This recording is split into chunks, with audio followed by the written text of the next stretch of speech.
আসসালামু আলাইকুম। আমরা হাজির হয়ে গেছি আমাদের আজকে খুব স্পেশাল একটা ক্লাস নিয়ে। আমাদের আজকের ক্লাসটি হবে সমাসের উপরে। আমরা সবাই জানি, আমরা যারা এখন অ্যাডমিশনের জন্য প্রস্তুতি নিচ্ছি বা অ্যাডমিশনের জন্য প্রস্তুতি নিতে চাই, তাদের জন্য কিন্তু বাংলার এই সমাস টপিকটা অত্যন্ত অত্যন্ত গুরুত্বপূর্ণ। কারণ আমরা জানি অ্যাডমিশনের ক্ষেত্রে প্রত্যেকটা বিশ্ববিদ্যালয়ের ভর্তি পরীক্ষাতেই কিন্তু সমাস থেকে প্রশ্ন মাস্ট হয়, কোনো মাফ নাই।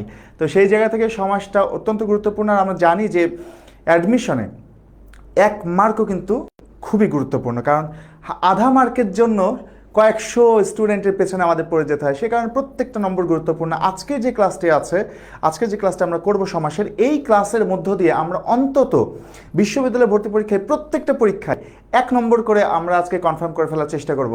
তো আমি একটু দেখতে চাই কারা কারা যুক্ত হচ্ছে। তোমরা একটুখানি কমেন্ট করে জানিও কে কে যুক্ত হচ্ছে, কোথা থেকে যুক্ত হচ্ছ। ওকে, আমাদের সাথে যুক্ত হচ্ছে জান্নাত, তাসফিরুল জান্নাত যুক্ত হয়েছে।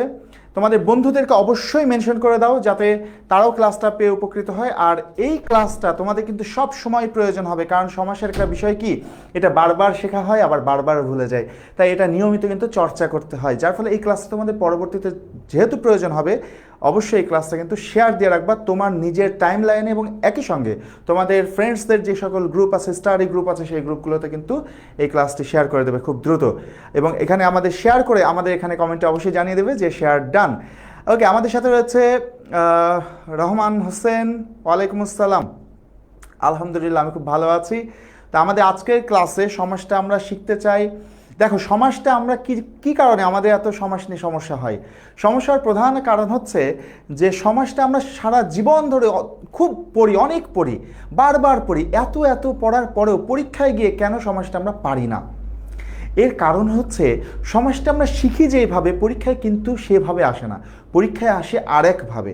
তো আমাদের শেখা এবং পরীক্ষায় আসা এই দুটো সম্পূর্ণ উল্টো প্রসেসে, যার ফলে আমরা এত পড়েও পরীক্ষা হলে পারি না। তো আজকের ক্লাসে আমরা বেসিক্যালি এটা শিখবো যে পরীক্ষার হলে সমাস কিভাবে পরীক্ষায় প্রশ্ন আসতে পারে এবং সেটার উত্তর করার জন্য কিভাবে সমাসটা পড়তে হবে, সেই জিনিসটা শিখবো।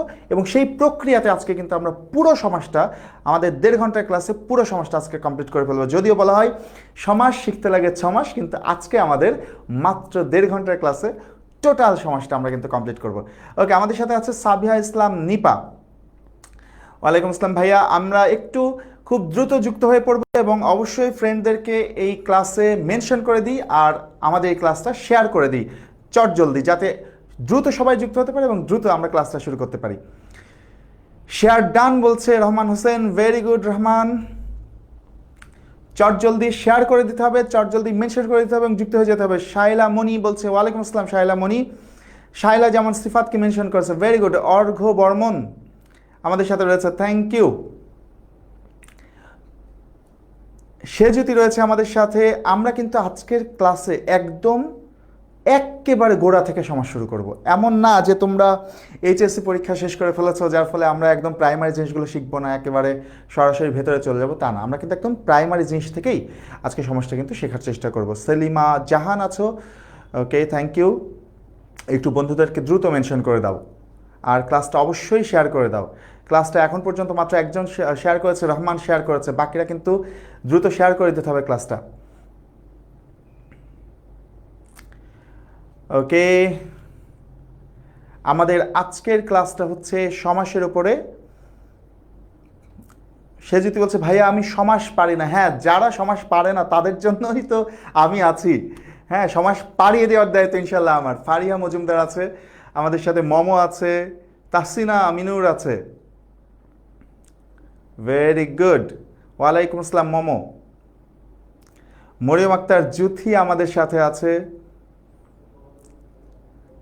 আমরা খুব দ্রুত দেখতে চাই সবাই যুক্ত হয়ে পড়ছে এবং খুব দ্রুত আমরা চাই যে ক্লাসটা তোমরা শেয়ার করে দাও। ক্লাসটা দ্রুত শেয়ার করে দিলে দ্রুত সবাই কিন্তু যুক্ত হতে পারবে। আর অবশ্যই ফ্রেন্ডদেরকে মেনশন করে দাও যাতে তারা চট জলদি আমাদের ক্লাসে যুক্ত হয়ে পড়তে পারে, কারণ এই ক্লাসটা কিন্তু সবার প্রয়োজন হবে, সারা জীবন প্রয়োজন হবে। তোমরা ধরো সামনে অ্যাডমিশন দেবে, এইচএসসিতে তো প্রয়োজন ছিলই, সামনে অ্যাডমিশনের প্রয়োজন হবে, এরপরে তুমি যত ধরনের প্রতিযোগিতামূলক পরীক্ষা দিবা, চাকরির পরীক্ষা টরীক্ষা সহ সকল পরীক্ষায় কিন্তু সারা জীবন তোমার সমাজটা লাগবে। এটা এমন একটা টপিক যেই টপিক থেকে সারা জীবন প্রশ্ন হয়।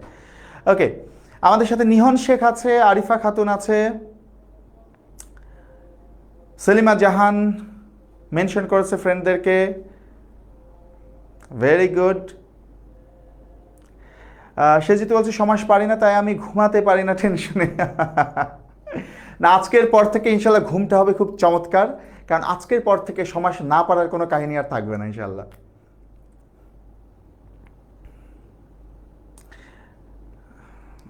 আচ্ছা, রহমান বলছে আমি এইচএসসি 25 ব্যাচ। হ্যাঁ, এইচএসসি 25 ব্যাচে তো হবে, কারণ আমরা তো এইচএসসি 25 ব্যাচের গ্রুপে এখন আছি।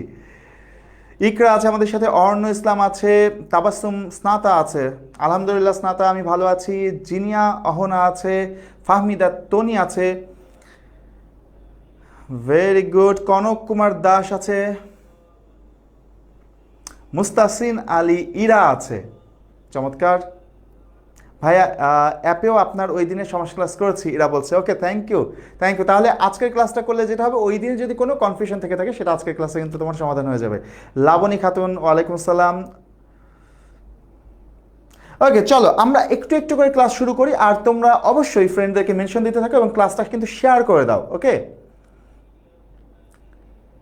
ভাই, সমাজের সাজেশন দেন বলছে বিবেক সরকার। ওকে, মাথায় রাখলাম। সাজেদা বেগম দেখছে, ঠিক আছে। চলো, তো আমাদের আজকের টপিক হচ্ছে সমাস। আমরা একেবারে গোড়া থেকে সমাসটা শুরু করতে চাই। নিহন বলছে আমি এইচএসসি 26 ব্যাচ, কোনো সমস্যা নাই নিহন, কারণ 26 ব্যাচের তো এইচএসসি পরীক্ষায় তো সমাস লাগবেই, তাই না? তাসনিয়া ফারিন, ওয়ালাইকুম আসসালাম। স্বর্ণা দেখছে আমাদেরকে। সমাস নিয়ে চিন্তায় আছে অর্ণ ইসলাম। সমাস নিয়ে চিন্তার কোনো কারণ নাই, সেই সকল চিন্তা দূর করার জন্য আমি আছি ইনশাল্লাহ। চলো আমরা একটু কথা না বাড়িয়ে কাজ শুরু করি। সমাস শব্দের অর্থ হচ্ছে সংক্ষেপণ, মিলন, একাধিক পদের এক পদীকরণ। আমরা জানি সমাস শব্দের অর্থ কি? সংক্ষেপণ, মিলন, একাধিক পদের এক পদীকরণ। অর্থাৎ একাধিক পদকে মিলিত করে একটি পদে পরিণত করা হয় যেই নিয়মে, সেটি হচ্ছে সমাস। একাধিক পদকে মিলিত করে একটি পদে পরিণত করা হয় যেই নিয়ম, সেটি হচ্ছে সমাস। ওকে, রমান বলছে যে আমি সমাস কিছুই পারি না, জিরো। সাজিদা বলছে ভাই কেমন আছেন? আলহামদুলিল্লাহ ভালো আছি। সাদিয়া নূর আমাদের সাথে আছে, ভেরি গুড। তো একাধিক পদকে মিলিত করে একটি পদে পরিণত করা হয় যেই নিয়মে, সেটাকে বলা হয় সমাস। ভালো করে খেয়াল করে দেখো, আমরা এখানে একটা উদাহরণ লিখেছি। সিংহ চিহ্নিত আসন সিংহাসন। আচ্ছা, সিংহ চিহ্নিত আসন সিংহাসন, এখানে দেখো কয়টা পদ আছে? একটা, দুইটা, তিনটা, তাই না? সিংহ চিহ্নিত আসন, তিনটা পদ আছে। তিনটা পদ মিলে একটা পদে পরিণত হয়েছে, সেটা কি? সিংহাসন। এই যে একাধিক পদ মিলিতভাবে একটা পদে পরিণত হলো যেই নিয়মে হলো, সেটি হচ্ছে সমাস। ওকে, তো সমাসের নিয়মে আমাদের এই যে একাধিক পদকে মিলিত করার পর যেই পদটা আমরা পাই, যেমন এখানে সিংহাসন পেয়েছি, এই পদটাকে বলা হয় কোন পদ? সমস্ত পদ। এর আরও দুইটি নাম আছে। একে আরও একটা নাম হচ্ছে সমাসবদ্ধ পদ। কি পদ? সমাসবদ্ধ পদ। আর একটা হচ্ছে সমাস নিষ্পন্ন পদ। সমাসবদ্ধ পদ আর একটা হচ্ছে সমাস নিষ্পন্ন পদ। তাহলে দেখো, একাধিক পদকে মিলিত করার পরে আমরা যে পদটা পাচ্ছি, এই পদটাকে কি বলা হচ্ছে? সমস্ত পদ, সমাসবদ্ধ পদ বা সমাস নিষ্পন্ন পদ। এখন খেয়াল করে দেখো, এই যে সমস্ত পদ, এই সমস্ত পদকে ভাঙলে কিন্তু আমরা একটা বাক্য পাই। যেমন এখানে কি পেয়েছি? সিংহ চিহ্নিত আসন। এই বাক্যটারও একটা নাম আছে। এই বাক্যটাকে কি বলা হয়? এই বাক্যটাকে বলা হয় ব্যাস বাক্য, বিগ্রহ বাক্য বা সমাস বাক্য। কি বলা হয়? ব্যাস বাক্য, বিগ্রহ বাক্য বা সমাস বাক্য। এখন খেয়াল করে দেখো, এই যে আমাদের সমস্ত পদ, সিংহাসন, এর মধ্যে কিন্তু কিছু পদ থাকে। যেমন এখানে কি কি আছে? সিংহ আছে আর আসন আছে, তাই না? এই যে সমস্ত পদের মধ্যে যে পদগুলো থাকে, সেইগুলোকে বলা হয় সমস্যমান পদ। কি বলা হয়? সমস্যমান পদ। যেমন দেখো, এখানে আমরা বলছি যে, তার মানে এখানে একটা সিংহ একটা সমস্যমান পদ, আসন একটা সমস্যমান পদ। এই যে আমরা বলছি সিংহ হচ্ছে সমস্যমান পদ, আসন হচ্ছে সমস্যমান পদ। এই সমস্যমান পদগুলোর মধ্যে যেটা পূর্বে থাকে, যেমন এখানে পূর্বে আছে কি? সিংহ। যেটা পূর্বে থাকে সেটাকে বলা হয় পূর্বপদ, আর যেটা পরে থাকে সেটাকে বলা হয় পরপদ। ঠিক আছে, এইটা হচ্ছে আমাদের বেসিক। ওকে,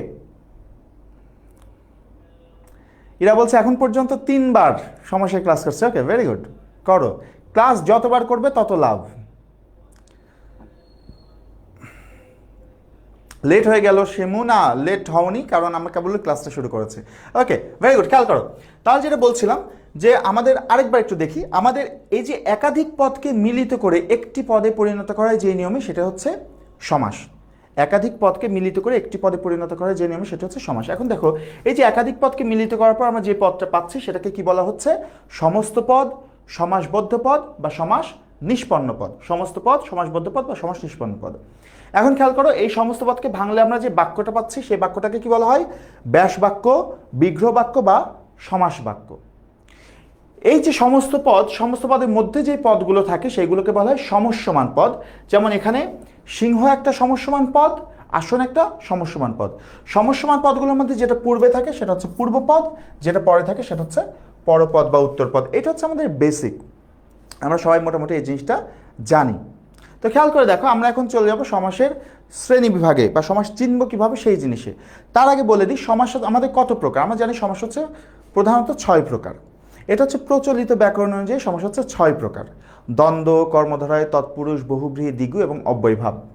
তবে আমাদের যে আধুনিক বাংলা ব্যাকরণ, আমরা দেখবা যদি নবম দশম শ্রেণীর বোর্ড ব্যাকরণ বইটা দেখো, তাহলে দেখবা সেখানে বাংলা ব্যাকরণ বইতে সমাসটা আছে 4 প্রকার। ওখানে আছে দ্বন্দ্ব, কর্মধারয়, তৎপুরুষ এবং বহুব্রীহি। দ্বিগু সমাস এবং অব্যয়ভাব সমাসটা কিন্তু বাদ গিয়েছে। বাদ গিয়েছে বলতে দ্বিগু সমাসটাকে কর্মধারয়ের মধ্যে দিয়ে দেওয়া হয়েছে, অব্যয়ভাবকে তৎপুরুষের মধ্যে দিয়ে দেওয়া হয়েছে। কিন্তু তোমাদের যারা অ্যাডমিশন দেবে বা যারা এইচএসসি পরীক্ষা দেবে তাদের জন্য কিন্তু সমাস 6 প্রকারই পড়তে হবে। ঠিক আছে, তো সে কারণে আমরা 6 প্রকার সমাসই আজকে শিখব।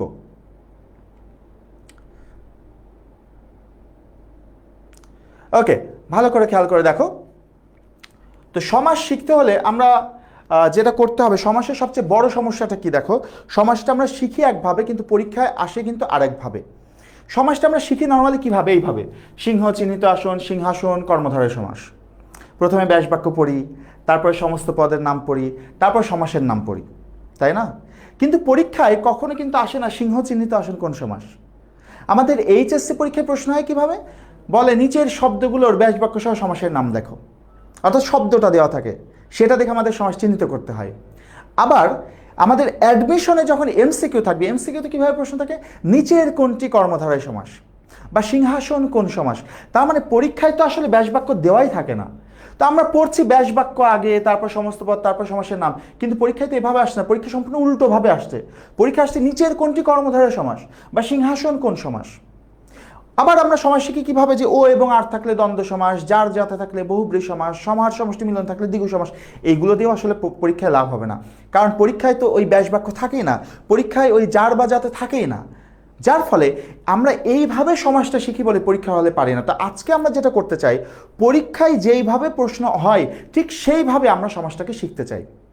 অর্থাৎ একটা শব্দ দেখেই কিভাবে বুঝবো এটা কোন সমাস, সেই জিনিসটা আমরা আজকের ক্লাসে দেখতে চাই। একটা শব্দ দেখেই আমরা সমাসটা নির্ণয় করতে পারতে চাই। চলো আমরা শুরু করি। তার আগে একটা জিনিস বলে দিতে চাই, তোমাদের জন্য কিন্তু আমাদের অ্যাডমিশনে বি ইউনিটের কোর্স কিন্তু অলরেডি আমাদের কিন্তু চলছে বলতে ভর্তি চলছে। ঠিক আছে, তো সবাই একটুখানি দেখো, আমাদের যে ভার্সিটি বি ইউনিটের অ্যাডমিশন কোর্স তা এই বছর আমাদের চালু হচ্ছে। সেই কোর্সে তোমাদের কিন্তু কোর্স ফি রাখা হয়েছে এই মুহূর্তে 5,000 টাকা, সেখানে 1,000 টাকা ছাড় দিয়ে 4,000 টাকায় তোমরা কোর্সে এনরোল করতে পারছো। আমাদের অ্যাডমিশনে যে কোর্সটি থাকবে টেন স্কুলে বি ইউনিটের জন্য, সেই কোর্সে কিন্তু তোমরা 3টা সাবজেক্ট পাবা, যে 3টে সাবজেক্ট বিশ্ববিদ্যালয়ের প্রয়োজন হয়: বাংলা, ইংরেজি এবং সাধারণ জ্ঞান। এর জন্য তোমরা সব মিলে কিন্তু 80টা লাইভ ক্লাস পাবা, 56টা basic to advance live class পাবা, 6টা Dhaka university special written class পাবা। তোমরা জানো ঢাকা ইউনিভার্সিটিতে কিন্তু রিটেন এক্সাম হয়, তাই না? এছাড়া 18টা স্পেশাল লাইভ ক্লাস হবে বিভিন্ন বিশ্ববিদ্যালয় ওয়াইজ, অর্থাৎ জাহাঙ্গীরনগর, জগন্নাথ, রাজশাহী, চিটাগং বিভিন্ন বিশ্ববিদ্যালয় ওয়াইজ কিন্তু 18টা স্পেশাল লাইভ ক্লাস হবে। এছাড়া তোমরা 80টা লেকচার স্লাইড পাবা। হ্যাঁ, এইভাবে কিন্তু বিশাল একটা অ্যারেঞ্জমেন্ট তোমাদের জন্য করা হচ্ছে আমাদের অ্যাডমিশন কোর্সে। তো যারা এইচএসসি 25 ছিলে, যারা সামনে অ্যাডমিশনের যুদ্ধে অংশ নেবে, তাদের জন্য কিন্তু একটা বড় পরীক্ষার সামনে, তাদের কিন্তু একটা বিশাল কর্মযজ্ঞের মধ্যে দিয়ে যেতে হবে। তো তোমাদের সহায়তা করার জন্য, তোমাদের ভার্সিটির পর্যন্ত পৌঁছে দেওয়ার জন্য আমাদের একটা চমৎকার কোর্স কিন্তু অলরেডি আমরা কোর্সটা রান করে দিয়েছি। কোর্সে ক্লাস শুনো না, কোর্স রান করেছি মানে কোর্সটা কিন্তু তোমরা ইতিমধ্যে ভর্তি হতে পারবা। আচ্ছা, এখন একটা জিনিস তোমাদেরকে বলে দিই, সেটা হচ্ছে যে আমাদের এই যে ক্লাসটা এখন হচ্ছে সমাসের, বা আমাদের আজকে দুপুরে তোমাদের ফারসান ভাইয়া ক্লাস নিয়েছে, গতকাল তোমাদের ফারহান ভাইয়া ক্লাস নিয়েছে, এই যে ক্লাসগুলো, এই ক্লাসগুলোর পিডিএফ যেটা, এই পিডিএফ লেকচার শিটটা কিন্তু তোমরা পাবে যদি আমাদের এই কোর্সটাতে ভর্তি হও। এই কোর্সটাতে ভর্তি হলে তোমাদেরকে একটা আলাদা ফেসবুক গ্রুপে যুক্ত করা হবে, এবং সেই গ্রুপে আমাদের কিন্তু এই ক্লাসগুলোর, এখন যে ক্লাসগুলো হচ্ছে সেই ক্লাসগুলোর পিডিএফ সব তোমরা পেয়ে যাবে। অর্থাৎ এটা পাওয়ার জন্য তোমাদের কিন্তু কোর্সে এনরোল করতে হবে। ওকে, সো চলো আমরা ক্লাসে চলে যাই। আমরা যেটা বলছিলাম যে আমাদের প্রচলিত বাংলা ব্যাকরণে যেই 6 প্রকার সমাস আছে, আমরা কিন্তু এই 6 প্রকার সমাসই আজকে শিখব। তো সমাস আমাদের 6 প্রকার: দ্বন্দ্ব, তৎপুরুষ, বহুব্রীহি, কর্মধারয়, অব্যয়ভাব এবং দ্বিগু। এই সমাস শেখার জন্য আমাদের একটা করে তথ্য মনে রাখা লাগবে। সেই তথ্যগুলো কি সেটা আমরা এখন দেখব। দেখো, সমাস চেনার জন্য আমাদের একটা করে শুধু তথ্য মুখস্থ রাখতে হবে। ঠিক আছে, একটা করে তথ্য মুখস্থ রাখতে হবে। সেটা কি? কোন সমাস কোন পদ প্রধান, এটা মুখস্থ রাখতে হবে। দেখো, আমরা এখানে 3টা সমাস প্রথমে শিখবো, তারপর বাকি 3টা শিখবো। আমরা প্রথমে বলছি দ্বন্দ্ব সমাস। দ্বন্দ্ব সমাস দেখো কোন পদ প্রধান? উভয় পদ প্রধান। উভয় পদ মানে হচ্ছে দ্বন্দ্ব সমাসে পূর্বপদ এবং পরপদ দুইটা পদের অর্থই প্রাধান্য পাবে। যতগুলো পদ থাকবে সবগুলো পদের অর্থই প্রাধান্য পাবে। বহুব্রীহি সমাস তৃতীয় পদ প্রধান, মানে হচ্ছে বহুব্রীহি সমাসে পূর্বপদ এবং পরপদ কোনোটার অর্থই প্রাধান্য পাবে না, তৃতীয় অন্য কোনো পদের অর্থ প্রাধান্য পাবে। অব্যয়ভাব সমাস পূর্বপদ প্রধান, মানে অব্যয়ভাব সমাসে পূর্বপদের অর্থ প্রাধান্য পাবে। আমাদের শুধু এই তথ্যটুকু মুখস্থ রাখা লাগবে যে কোন সমাসটা কোন পদের অর্থ প্রাধান্য পায়। এইটুকু মুখস্থ রাখলেই কিন্তু আমরা সমাস চিহ্নিত করতে পারবো। পানির চাইতেও সোজা, ভালো করে খেয়াল করো। তাহলে আরেকবার বলছি, দ্বন্দ্ব সমাস কোন পদ প্রধান? উভয় পদ প্রধান। দ্বন্দ্ব উভয় পদ, বহুব্রীহি তৃতীয় পদ, বহুব্রীহি তৃতীয় পদ, অব্যয়ভাব পূর্বপদ, অব্যয়ভাব পূর্বপদ। ভালো করে খেয়াল করো। আমরা এখন আমাদের যখন সমাস নির্ণয় করতে দেবে তখন আমরা কিভাবে এই জিনিসটা নির্ণয় করবো ভালো করে দেখো। ধরো বলা হলো যে ঝড় বৃষ্টি কোন সমাস, বলা হলো ঝড় বৃষ্টি কোন সমাস। সেক্ষেত্রে আমাদের প্রথম দেখতে হবে যেখানে কোন পদের অর্থ প্রাধান্য পাচ্ছে। প্রথম কি দেখতে হবে? কোন পদের অর্থ প্রাধান্য পাচ্ছে। এখন খেয়াল করে দেখো, আমরা যদি বলি বাইরে প্রচুর ঝড় বৃষ্টি হচ্ছে, বাইরে প্রচুর ঝড় বৃষ্টি হচ্ছে, তার মানে কি ঝড় হচ্ছে নাকি বৃষ্টি হচ্ছে? যদি শুধু ঝড় হতো তাহলে বলতাম বাইরে প্রচুর ঝড় হচ্ছে, যদি শুধু বৃষ্টি হতো তাহলে বলতাম বাইরে প্রচুর বৃষ্টি হচ্ছে। কিন্তু যখন বলছি বাইরে প্রচুর ঝড় বৃষ্টি হচ্ছে, তার মানে কি ওখানে ঝড়ও হচ্ছে বৃষ্টি হচ্ছে, তার মানে কি উভয় পদের অর্থই গ্রহণ করছে। যদি উভয় পদের অর্থই গ্রহণ করে তাহলে সেটা কোন সমাস হবে? দ্বন্দ্ব সমাস। আবার ভালো করে খেয়াল করে দেখো, বাবা মা যদি বলা হয় বাবা মা কোন সমাস, তাহলে এখন যদি বলি যে তার বাবা মা বিদেশে থাকেন, তার বাবা মা বিদেশে থাকেন, তার মানে কি তার বাবা বিদেশে থাকেন নাকি মা বিদেশে থাকেন? দুইজনাই বিদেশে থাকেন, দুইজনের কথাই বলছে, তার মানে উভয় পদের অর্থই গ্রহণ করছে। কোন সমাস? দ্বন্দ্ব সমাস। দেখো, যদি বলা হয় চা বিস্কুট কোন সমাস, তাহলে আমরা দেখবো এখানে কোন পদ প্রাধান্য পাচ্ছে। যদি বলা হয় তাকে চা বিস্কুট খেতে দাও, তাকে চা বিস্কুট খেতে দাও, তার মানে চা খেতে দেবে নাকি বিস্কুট খেতে দেবে? দুইটাই খেতে দেবে, তার মানে উভয় পদার্থই গ্রহণ করছে। উভয় পদার্থই গ্রহণ করলে কোন সমাস হবে? দ্বন্দ্ব সমাস হবে। ওকে, তাহলে মনে রাখতে হবে যদি উভয় পদের অর্থ প্রাধান্য পায় তাহলে সেটা কোন সমাস হবে? দ্বন্দ্ব সমাস। এবার দেখো, বহুব্রীহিতে বলছি তৃতীয় পদ প্রধান, তার মানে বহুব্রীহিতে পূর্বপদ পরপদ কোনোটা অর্থই প্রাধান্য পাবে না। ভালো করে খেয়াল করো, আমরা দুটো উদাহরণ লিখেছি। গায়ে হলুদ। আচ্ছা, গায়ে হলুদ জিনিসটা কি? এই যে গায়ে হলুদ লিখলাম, গায়ে হলুদ জিনিসটা কি? আমরা জানি গায়ে হলুদ হচ্ছে একটা অনুষ্ঠানের নাম, তাই না? বিয়ের একটা অনুষ্ঠানের নাম হচ্ছে গায়ে হলুদ, বিয়ের একটা অনুষ্ঠানের নাম হচ্ছে গায়ে হলুদ। তার মানে গায়ে হলুদ মানে কি গাকে বোঝায়, মানে শরীরকে বোঝায়? তা তো বোঝায় না। গায়ে হলুদ মানে কি হলুদকে বোঝায়? তাও তো বোঝায় না। গায়ে হলুদ মানে কি বোঝায়? একটা অনুষ্ঠানকে বোঝায়। তার মানে গায়ে হলুদ বলতে পূর্বপদ পরপদ কোনোটা অর্থ কিন্তু প্রাধান্য পাচ্ছে না, নতুন আরেকটা অর্থ নিচ্ছে, একটা অনুষ্ঠানকে বোঝাচ্ছে। যেহেতু পূর্বপদ পরপদ কোনোটা অর্থই নিচ্ছে না, নতুন আরেকটা অর্থ নিচ্ছে, সেই কারণে এটা কোন সমাস হবে? বহুব্রীহি সমাস, তৃতীয় পদ প্রধান। ভালো করে খেয়াল করো, হাতে খড়ি। আচ্ছা, হাতে খড়ি কি জিনিস? হাতে খড়ি হচ্ছে প্রাথমিক শিক্ষা অর্জনের অনুষ্ঠান। হাতে খড়ি একটা অনুষ্ঠানের নাম। এখন দেখো, এখন যেমন বাচ্চাদের বিভিন্ন অনুষ্ঠান হয় না, বাচ্চারা একটা শিশু জন্মগ্রহণ করার পরে প্রথম যখন গোসল করানো হয় তখন বেবি শাওয়ারের অনুষ্ঠান হয়, প্রথম যখন ভাত খাওয়ায় তখন মুখে ভাতের অনুষ্ঠান হয়। ঠিক তেমনি আগেকার সময়ে বাচ্চা যখন প্রথম শিক্ষা অর্জন করবে, শিক্ষা কার্যক্রম শুরু করবে, তার আগে বাচ্চাদের সেই শিক্ষা কার্যক্রমের জন্য একটা অনুষ্ঠান করা হতো, সেটাকে বলা হয় হাতে খড়ি অনুষ্ঠান। অর্থাৎ প্রাথমিক শিক্ষা অর্জনের অনুষ্ঠান। তাহলে দেখো হাতে খড়ি দ্বারা কি হাতকে বোঝাচ্ছে? না, হাতে খড়ি তো হাতের সাথে কোনো সম্পর্ক নাই। আবার হাতে খড়ি দ্বারা তো খড়িকেও বোঝাচ্ছে না। হাতে খড়ি দ্বারা কি বোঝাচ্ছে? একটা অনুষ্ঠানকে বোঝাচ্ছে। তার মানে এখানেও কিন্তু পূর্বপদ পরপদ কোনোটা অর্থই নিচ্ছে না, তৃতীয় আরেকটা অর্থ নিচ্ছে। এইরকম যদি হয় তাহলে সেটা কোন সমাস হবে? সেটা হবে বহুব্রীহি সমাস। ঠিক আছে, তাহলে একটা জিনিস ভালো করে খেয়াল করে দেখো, দ্বন্দ্ব সমাসের ক্ষেত্রে কি হচ্ছে? উভয় পদের অর্থ প্রাধান্য পাচ্ছে, অর্থাৎ সবগুলো পদের অর্থই প্রাধান্য পাচ্ছে। আর বহুব্রীহি সমাসে কিন্তু কোনো পদের অর্থই প্রাধান্য পাচ্ছে না। তার মানে দ্বন্দ্ব সমাসে সবগুলো পদই প্রাধান্য পাচ্ছে, বহুব্রীহিতে কোনো পদই প্রাধান্য পাচ্ছে না। তার মানে কি দুইটা সম্পূর্ণ বিপরীত হলো না? দুইটা সম্পূর্ণ বিপরীত। সেই কারণে যদি বলে দ্বন্দ্ব সমাসের বিপরীত সমাস কোনটা? বহুব্রীহি সমাস। বহুব্রীহির বিপরীত সমাস কোনটা? দ্বন্দ্ব সমাস। কথা কি বোঝা যায়? আসো আমরা পরেরটাতে আসি, পরের উদাহরণগুলোতে আসি। তাহলে আমাদের মোট কথা হচ্ছে, সমাস চিনতে হলে আমাদের প্রথম দেখতে হবে কোন পদের অর্থ প্রাধান্য পাচ্ছে। কি দেখতে হবে? কোন পদের অর্থ প্রাধান্য পাচ্ছে। ভালো করে দেখো, উপজেলা। আচ্ছা, এখন দেখো উপজেলা জিনিসটা কি। উপজেলাতে পূর্বপদ কি আছে? উপ। উপ একটা উপসর্গ, আমরা ইন্টারমিডিয়েটে এসএসসিতে উপসর্গ পড়েছি, তাই না? এই উপসর্গটা অনেকগুলো অর্থে ব্যবহৃত হতে পারে।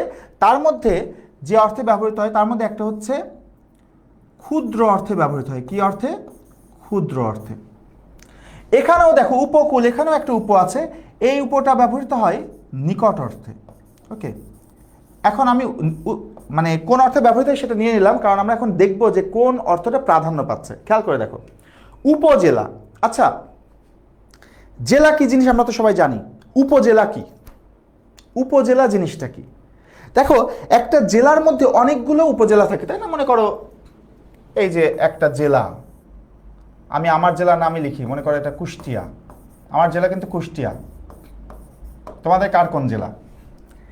মনে করো কুষ্টিয়া জেলার মধ্যে 1 2 3 4 5 6 7 লেটস সে 7টা উপজেলা আছে। এর মধ্যে একটা হচ্ছে সদর উপজেলা। আমি এই কুষ্টিয়া সদর উপজেলায় থাকি, এখানে আমার বাসা। কুষ্টিয়া সদর উপজেলা হচ্ছে আমার বাসা। এখন দেখো তো, এই কুষ্টিয়া সদর উপজেলাটুকুই কি কুষ্টিয়া জেলা? তা তো না, তাই না? এর মধ্যে আরো অনেক জেলা আছে। তার মানে উপজেলা অবশ্যই কিন্তু জেলা নয়। উপজেলা অবশ্যই কোনো জেলা নয়। আচ্ছা, উপজেলা কোনো জেলা না, কিন্তু দেখো এই যে সদর উপজেলা যেখানে আমি থাকি, এই সদর উপজেলাটা কুষ্টিয়া জেলারই একটা ক্ষুদ্র অংশ না? কুষ্টিয়া জেলার একটা ক্ষুদ্র অংশ। তার মানে দেখো তো, উপজেলা কোনো জেলা না, কিন্তু জেলারই একটা ক্ষুদ্র অংশ। জেলারই একটা ক্ষুদ্র অংশ। তাহলে দেখো তো কোন পদের অর্থ প্রাধান্য পেল? ক্ষুদ্র বোঝাচ্ছে। পূর্বপদ প্রাধান্য পাচ্ছে না। পূর্বপদ প্রাধান্য পেলে কোন সমাস হবে? অব্যয়ভাব সমাস। বোঝা যায়? ওকে, ব্রাহ্মণবাড়িয়া থেকে আফরিনা, চট্টগ্রাম থেকে সিরাজি, আচ্ছা ফেনী থেকে হাবিব, ওকে, ঢাকায় থাকে তিথি, বরিশালে থাকে সাইমা, ঝালকাঠিতে থাকে হচ্ছে সিয়াম। বাহ, মানে সারা বাংলাদেশের সকল বিভাগে মোটামুটি আমরা কভার করে ফেলেছি, তাই না? কুষ্টিয়া জেলার সদরে ভাইয়ার বাসা, হ্যাঁ।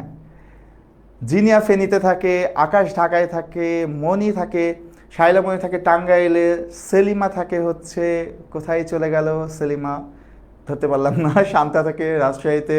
রাজশাহী আমার খুবই পছন্দের জায়গা, খুবই পছন্দের জায়গা, সুন্দর পরিবেশ। সাভারে ইভা থাকে, সিরাজগঞ্জে আনিশা থাকে, নরসিংদীতে সামিরা থাকে, চট্টগ্রামে সুবর্ণা থাকে। আর আবদুল্লাহ আল রাফসান, এটা নিয়ে মজা করার কিছু নাই, কারণ আলটিমেটলি ওখানেই তোমাকে যেতে হবে শেষমেশ, তাই না? ওকে, আসো আমরা পড়াশোনায় চলে আসি। এবার দেখো উপকূল শব্দটা দেখো, উপকূল। আচ্ছা, এই যে উপকূল, কুল মানে কি? উপমায় তো নিকট, কুল মানে কি? কুল মানে হচ্ছে, আমরা সবাই জানি কুল মানে হচ্ছে কিনার, তাই না? কুল মানে হচ্ছে কিনার বা তীর, কিনার বা তীর। তার মানে আমরা যখন বলছি আমি নদীর কূলে বসে আছি, যদি বলি নদীর কূলে বসে আছি, তার মানে কি? নদীর কিনারে বসে আছি। নদীর কূলে বসে আছি মানে নদীর কিনারে বসে আছি। কিন্তু যদি বলি নদীর উপকূলীয় অঞ্চল, যদি বলি আমি নদীর উপকূলীয় অঞ্চলে আছি, তার মানে কি আমি নদীর কিনারে আছি নাকি কিনারের নিকটবর্তী অঞ্চলে আছি?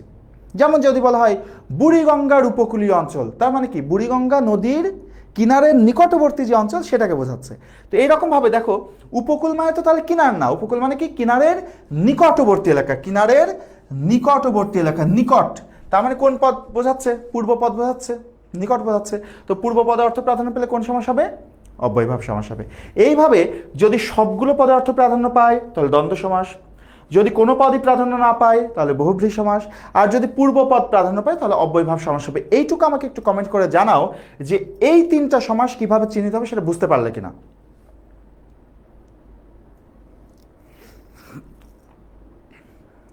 এইটুকু বুঝতে পেরেছো কিনা একটুখানি আমাকে জানাও।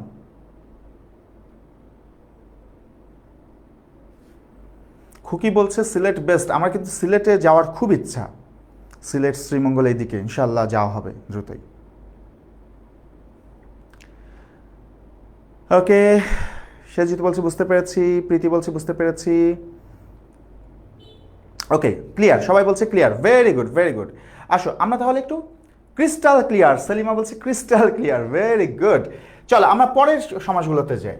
এখন দেখো আমরা বলেছিলাম সমাস হচ্ছে প্রধানত 6 প্রকার, 3টা শিখলাম আর 3টা থাকার কথা, কিন্তু এখন দেখছো 4টা আছে, মোট 7টা হয়ে গেল। আসলে এখানে যে প্রাদি সমাসটা নিয়েছি না, এই প্রাদি সমাসটা কিন্তু মূল কোনো সমাস না, প্রধান কোনো সমাস না, এটা একটা অপ্রধান সমাস, কিন্তু এটা নেওয়ার কারণ হচ্ছে এটা পরীক্ষার জন্য খুবই গুরুত্বপূর্ণ, আমরা একসাথে পুরোটা শিখতে চাই। এখন দেখো মজার ব্যাপার হচ্ছে এখন যে 4টা সমাসকে আমরা নিয়েছি, কর্মধারয়, তৎপুরুষ, দ্বিগু, প্রাদি, এই 4টা সমাসের একই বৈশিষ্ট্য, সেটা হচ্ছে এই 4টা সমাসই পরপদ প্রধান, দেখ সবগুলোই পরপদ। তার মানে পরপদ প্রাধান্য পেলে 4টা সমাস হতে পারবে। পরপদ প্রাধান্য পেলে কয়টা সমাস হতে পারবে? 4টা সমাস হতে পারবে। কি কি? কর্মধারয়, তৎপুরুষ, দ্বিগু এবং প্রাদি। তাহলে আমরা আগে দেখি উদাহরণগুলো বিশ্লেষণ করে। দেখো আমাদের এখানে 4টা উদাহরণ নিয়েছে, আমরা তাহলে সমাস নির্ণয় করার জন্য প্রথম কি দেখবো জানো? প্রথম দেখব কোন পদের অর্থ প্রাধান্য পাচ্ছে। প্রথম দেখব কি কোন পদের অর্থ প্রাধান্য পাচ্ছে, ভালো করে খেয়াল করো। তাহলে দেখো সিংহাসন, এর পূর্ব পদ হচ্ছে সিংহ, পরপদ হচ্ছে আসন। আচ্ছা আমরা যদি বলি সম্রাট বাবর সিংহাসনে আরোহণ করলেন, সম্রাট বাবর সিংহাসনে আরোহণ করলেন, তার মানে কি সম্রাট বাবর কি সিংহের উপর বসলেন নাকি আসনে বসলেন? অবশ্যই আসনে বসলেন, তাই না? সিংহাসন বলতে তো সিংহকে বোঝায় না, সিংহাসন একটা আসন, তাই না?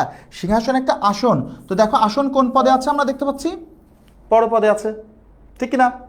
এবার খেয়াল করে দেখো চা বাগান। আচ্ছা যদি বলি আমি চা বাগানে ঘুরতে যাব, আমি চা বাগানে ঘুরতে যাব, তার মানে কি আমি চাতে ঘুরতে যাব নাকি বাগানে ঘুরতে যাব? চা বাগান কি একটা চা নাকি চা বাগান একটা বাগান? চা বাগান অবশ্যই একটা বাগান। তাহলে কোন পদে আছে বাগান? পরপদে। এবার দেখো চৌরাস্তা। আচ্ছা চৌ মানে কি? আমরা জানি চৌ মানে হচ্ছে 4, তাই না? আচ্ছা 4টা নদী মিলিত হলে কি চৌরাস্তা হয়? তা তো হয় না। 4টা ছাগল মিলিত হলে কি চৌরাস্তা হয়? না, তাও হয় না। তাহলে চৌরাস্তা হতে হলে অবশ্যই কোন জিনিসটা লাগবে? চৌরাস্তা হতে হলে অবশ্যই সেখানে একটা রাস্তা থাকা লাগবে, তাই না? রাস্তা ছাড়া কোনোভাবেই চৌরাস্তা হয় না। তাহলে এখানে কে প্রধান? রাস্তা। এবার দেখো প্রভাত। আচ্ছা এখানে যে শুরুতে যে প্র আছে, এই প্র একটা উপসর্গ যেটা ব্যবহৃত হয় প্রকৃষ্ট বা উত্তম অর্থে, এর অর্থ হচ্ছে প্রকৃষ্ট বা উত্তম। ওকে। আচ্ছা এই যে ভাত, ভাত অর্থ কি? ভাত মানে আমরা জানি খাবার, তাই না? অন্ন। কিন্তু দেখো এই ভাত শব্দের আরো একটা অর্থ আছে। ভাত শব্দের অর্থ হচ্ছে আলোকিত। ভাত শব্দের অর্থ কি বললাম? আলোকিত। ভাত শব্দের অর্থ আলোকিত। আমরা এই যে একটা কবিতা পড়েছি কি, যে জন দিবসে মনের হরষে জ্বালায় মোমের বাতি, আশু গৃহে তার দেখিবে না আর নিশীথে প্রদীপ ভাতি। প্রদীপ ভাতি, প্রদীপ মানে হচ্ছে প্রদীপের আলো, তো ভাতি মানে হচ্ছে আলো, আর ভাত মানে হচ্ছে আলোকিত। তো এখন খেয়াল করে দেখো প্রভাত বলতে আমরা কি বুঝি? প্রভাত কাকে বলে? যখন অন্ধকার দূর হয়ে প্রকৃতি আলোকিত হয় তখন তাকে আমরা প্রভাত বলি, তাই না? অন্ধকার দূর হয়ে যখন প্রকৃতি আলোকিত হয় তখন তাকে আমরা প্রভাত বলি। তার মানে প্রভাত মানে কি উত্তম নাকি আলোকিত? আলোকিত বোঝাচ্ছে, কারণ প্রকৃতি আলোকিত হলেই তাকে প্রভাত বলি। তাহলে আলোকিত বোঝাচ্ছে। আলোকিত কোন পদে আছে? এই যে পরপদে আছে। তাহলে এখন খেয়াল করে দেখো আমরা এখানে যে 4টা উদাহরণ নিয়েছি প্রত্যেকটাতেই কিন্তু পরপদের অর্থ প্রাধান্য পেয়েছে, তাই না? পরপদ প্রাধান্য পেয়েছে। তো পরপদ প্রাধান্য পেলে কয়টা সমাস হতে পারবে? 4টা। কি কি? কর্মধারয়, তৎপুরুষ, দ্বিগু এবং প্রাদি। যেহেতু পরপদের অর্থ প্রাধান্য পাচ্ছে তার মানে এই 4টাই কিন্তু এই 4টা সমাসের মধ্যে কিছু একটা হবে। তো এখন কিভাবে বুঝবো কোনটা কোন সমাস হবে? খুবই সিম্পল, ভালো করে খেয়াল করে দেখো। আমরা বলছি প্রাদি সমাস হতে হলে সেখানে অবশ্যই একটা উপসর্গ থাকা লাগবে। দেখো তো এই 4টার মধ্যে কোনটাতে উপসর্গ আছে? আমরা দেখতে পাচ্ছি এই 4টার মধ্যে এইটাতে উপসর্গ আছে, প্র উপসর্গ। তাহলে এটা কি হয়ে যাবে? এটা হয়ে যাবে প্রাদি। দ্বিগু সমাস হতে গেলে কি লাগবে দেখো, আমরা বলছি সংখ্যা লাগবে। দেখো তো এই তিনটার মধ্যে কোনটাতে সংখ্যা আছে? আমরা দেখতে পাচ্ছি এই যে চৌরাস্তায় মানে 4 সংখ্যা আছে, তাহলে এটা হয়ে যাবে দ্বিগু। এখন দেখো সিংহাসন এবং চা বাগান এই দুটার একটাতেও কি সংখ্যা আছে? নাই। একটাতেও কি উপসর্গ আছে? তাও নাই। তার মানে এই দুইটা কিন্তু দ্বিগু বা প্রাদি কোনোটাই হচ্ছে না। তার মানে এই দুইটা হবে হয় কর্মধারা অথবা তৎপুরুষ, তাই না? হয় কর্মধারা অথবা তৎপুরুষ হবে। এখন কিভাবে বুঝবো কখন কর্মধারা হবে কখন তৎপুরুষ হবে? খুব সিম্পল, দেখো আমরা বলেছি তৎপুরুষ সমাসে পূর্ব পদে বিভক্তি থাকা লাগে। মানে হচ্ছে এখন আমরা যেটা করব সেটা হচ্ছে এই দুইটা সমাসের পূর্ব পদের সাথে আমরা এখন একটা বিভক্তি যুক্ত করব। বিভক্তি কি আমাদের চেনা আছে? আমি একটু মনে করাই দিই, যেমন দ্বিতীয় বিভক্তি কে রে, তৃতীয় বিভক্তি দ্বারা দিয়া কর্তৃক, চতুর্থী কে রে, পঞ্চমী হতে থেকেছে, ষষ্ঠী রয়ের, সপ্তমী অন্তঃস্থতে, এই যে বিভক্তিগুলা। তো আমরা এখন যেটা করবো এই পূর্ব পদের সাথে বিভক্তি যুক্ত করে দেখবো জিনিসটা মিলছে কিনা। যদি বিভক্তি যোগ করা যায় তাহলে সেটা হয়ে যাবে তৎপুরুষ সমাস। তৎপুরুষ সমাসে বিভক্তি থাকে। যদি বিভক্তি যুক্ত করা যায় তাহলে তৎপুরুষ সমাস, আর বিভক্তি যোগ করা না গেলে সেটা কর্মধারয় সমাস। আবার বলছি, পূর্ব পদের সাথে বিভক্তি যুক্ত করে দেখব মেলে কিনা। যদি বিভক্তি যুক্ত করা যায় তাহলে তৎপুরুষ সমাস, আর বিভক্তি যুক্ত করা না গেলে কর্মধারয় সমাস। ঠিক আছে, এখন আমরা খেয়াল করে দেখি। দেখো আচ্ছা, এখানে পূর্বপদ হচ্ছে সিংহ। আচ্ছা, আমরা যদি সিংহের সাথে এখন বিভক্তি যুক্ত করি, যদি দ্বিতীয় বিভক্তি কে রে বলি, সিংহকে আসন, মেলে না। সিংহ হতে আসন, সিংহ দ্বারা আসন, সিংহের আসন, সিংহাসন মানে তো সিংহের আসন না, সিংহতে আসন, মেলে না। কোনো বিভক্তি যুক্ত করে কিন্তু মিলছে না, তার মানে বিভক্তি যুক্ত করা যাচ্ছে না। তো বিভক্তি যদি যুক্ত করা না যায় তাহলে কোন সমাস হবে বললাম? বিভক্তি যুক্ত করা না গেলে কর্মধারয় সমাস। কথা ক্লিয়ার? এবার দেখো চা বাগান। আচ্ছা, চা বাগান মানে কিসের বাগান? চা বাগান মানে কিসের বাগান? চা বাগান মানে হচ্ছে চায়ের বাগান, তাই না? চা বাগান মানে কি? চায়ের বাগান, চায়ের। দেখো তো এখানে এর বিভক্তি আসলো না, এর বিভক্তি আসলো। বিভক্তি এসেছে মানেই সেটা কোন সমাস হয়ে যাবে? বিভক্তি আসলে সেটা কি হয়ে যাবে? তৎপুরুষ সমাস হয়ে যাবে। কথা বোঝা যায়? তাহলে আরো একবার জিনিসটা বলি, যদি আমরা দেখি পরপদের অর্থ প্রাধান্য পেয়েছে, কোন পদ? পরপদ। যদি দেখি পরপদের অর্থ প্রাধান্য পেয়েছে তখন আমরা বুঝবো সেটা 4টা সমাস হতে পারবে, হয় কর্মধারয় অথবা তৎপুরুষ অথবা দ্বিগু অথবা প্রাদি। সেক্ষেত্রে যদি সেটাতে উপসর্গ থাকে তাহলে হয়ে যাবে প্রাদি, যদি সংখ্যা থাকে তাহলে হয়ে যাবে দ্বিগু, আর যদি এই দুটার কোনোটাই না থাকে তখন দেখব সেটা হয় কর্মধারয় হবে অথবা তৎপুরুষ হবে। সেক্ষেত্রে আমরা কি করব? পূর্ব পদের সাথে বিভক্তি যোগ করে দেখব মেলে কিনা। যদি বিভক্তি যোগ করা যায় তাহলে তৎপুরুষ সমাস, আর বিভক্তি যোগ করা না গেলে কর্মধারয় সমাস। ঠিক আছে, দেখো আরো একটা দুটো উদাহরণ নিতে চাই। মনে করো আমরা একটা উদাহরণ নিই, মহানবী। আমরা দেখব মহানবী কোন সমাস। আচ্ছা, প্রথম কথা যেটা সেটা হচ্ছে আমাদের তাহলে সমাস নির্ণয় করতে হলে প্রথম কি দেখতে হবে? কোন পদের অর্থ প্রাধান্য পাচ্ছে, তাই তো? কি দেখতে হবে? কোন পদের অর্থ প্রাধান্য পাচ্ছে। এখন আমাকে একটু বলো, এখানে আমরা দেখতে পাচ্ছি পূর্বপদ হচ্ছে, এখানে পূর্বপদ মহা আর পরপদ নবী। আমাকে একটু বলো তো তোমরা যে এখানে কোন পদ প্রাধান্য পাচ্ছে, পূর্বপদ নাকি পরপদ? কোন পদের অর্থ এখানে প্রাধান্য পাচ্ছে বলো?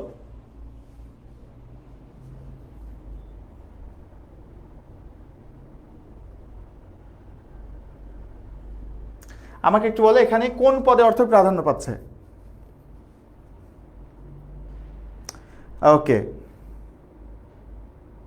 সাইমন খান বলছে পরপদে অর্থ প্রাধান্য পাচ্ছে। ওকে, আরো একটু দেখি কমেন্ট। ওকে, আকাশ বলছে, সোহানা বলছে, সোহানুর বলছে, জিনিয়া বলছে, সবাই বলছে পরপদে অর্থ প্রাধান্য পাচ্ছে। একদম তাই, কারণ খেয়াল করে দেখো মহানবী বলতে কি আমরা মহাকে বুঝি? না, মহানবী একজন মহানবী বলতে তো আমরা মহাকে বুঝি না। মহানবী একজন কি? মহানবী একজন নবী, তাই না?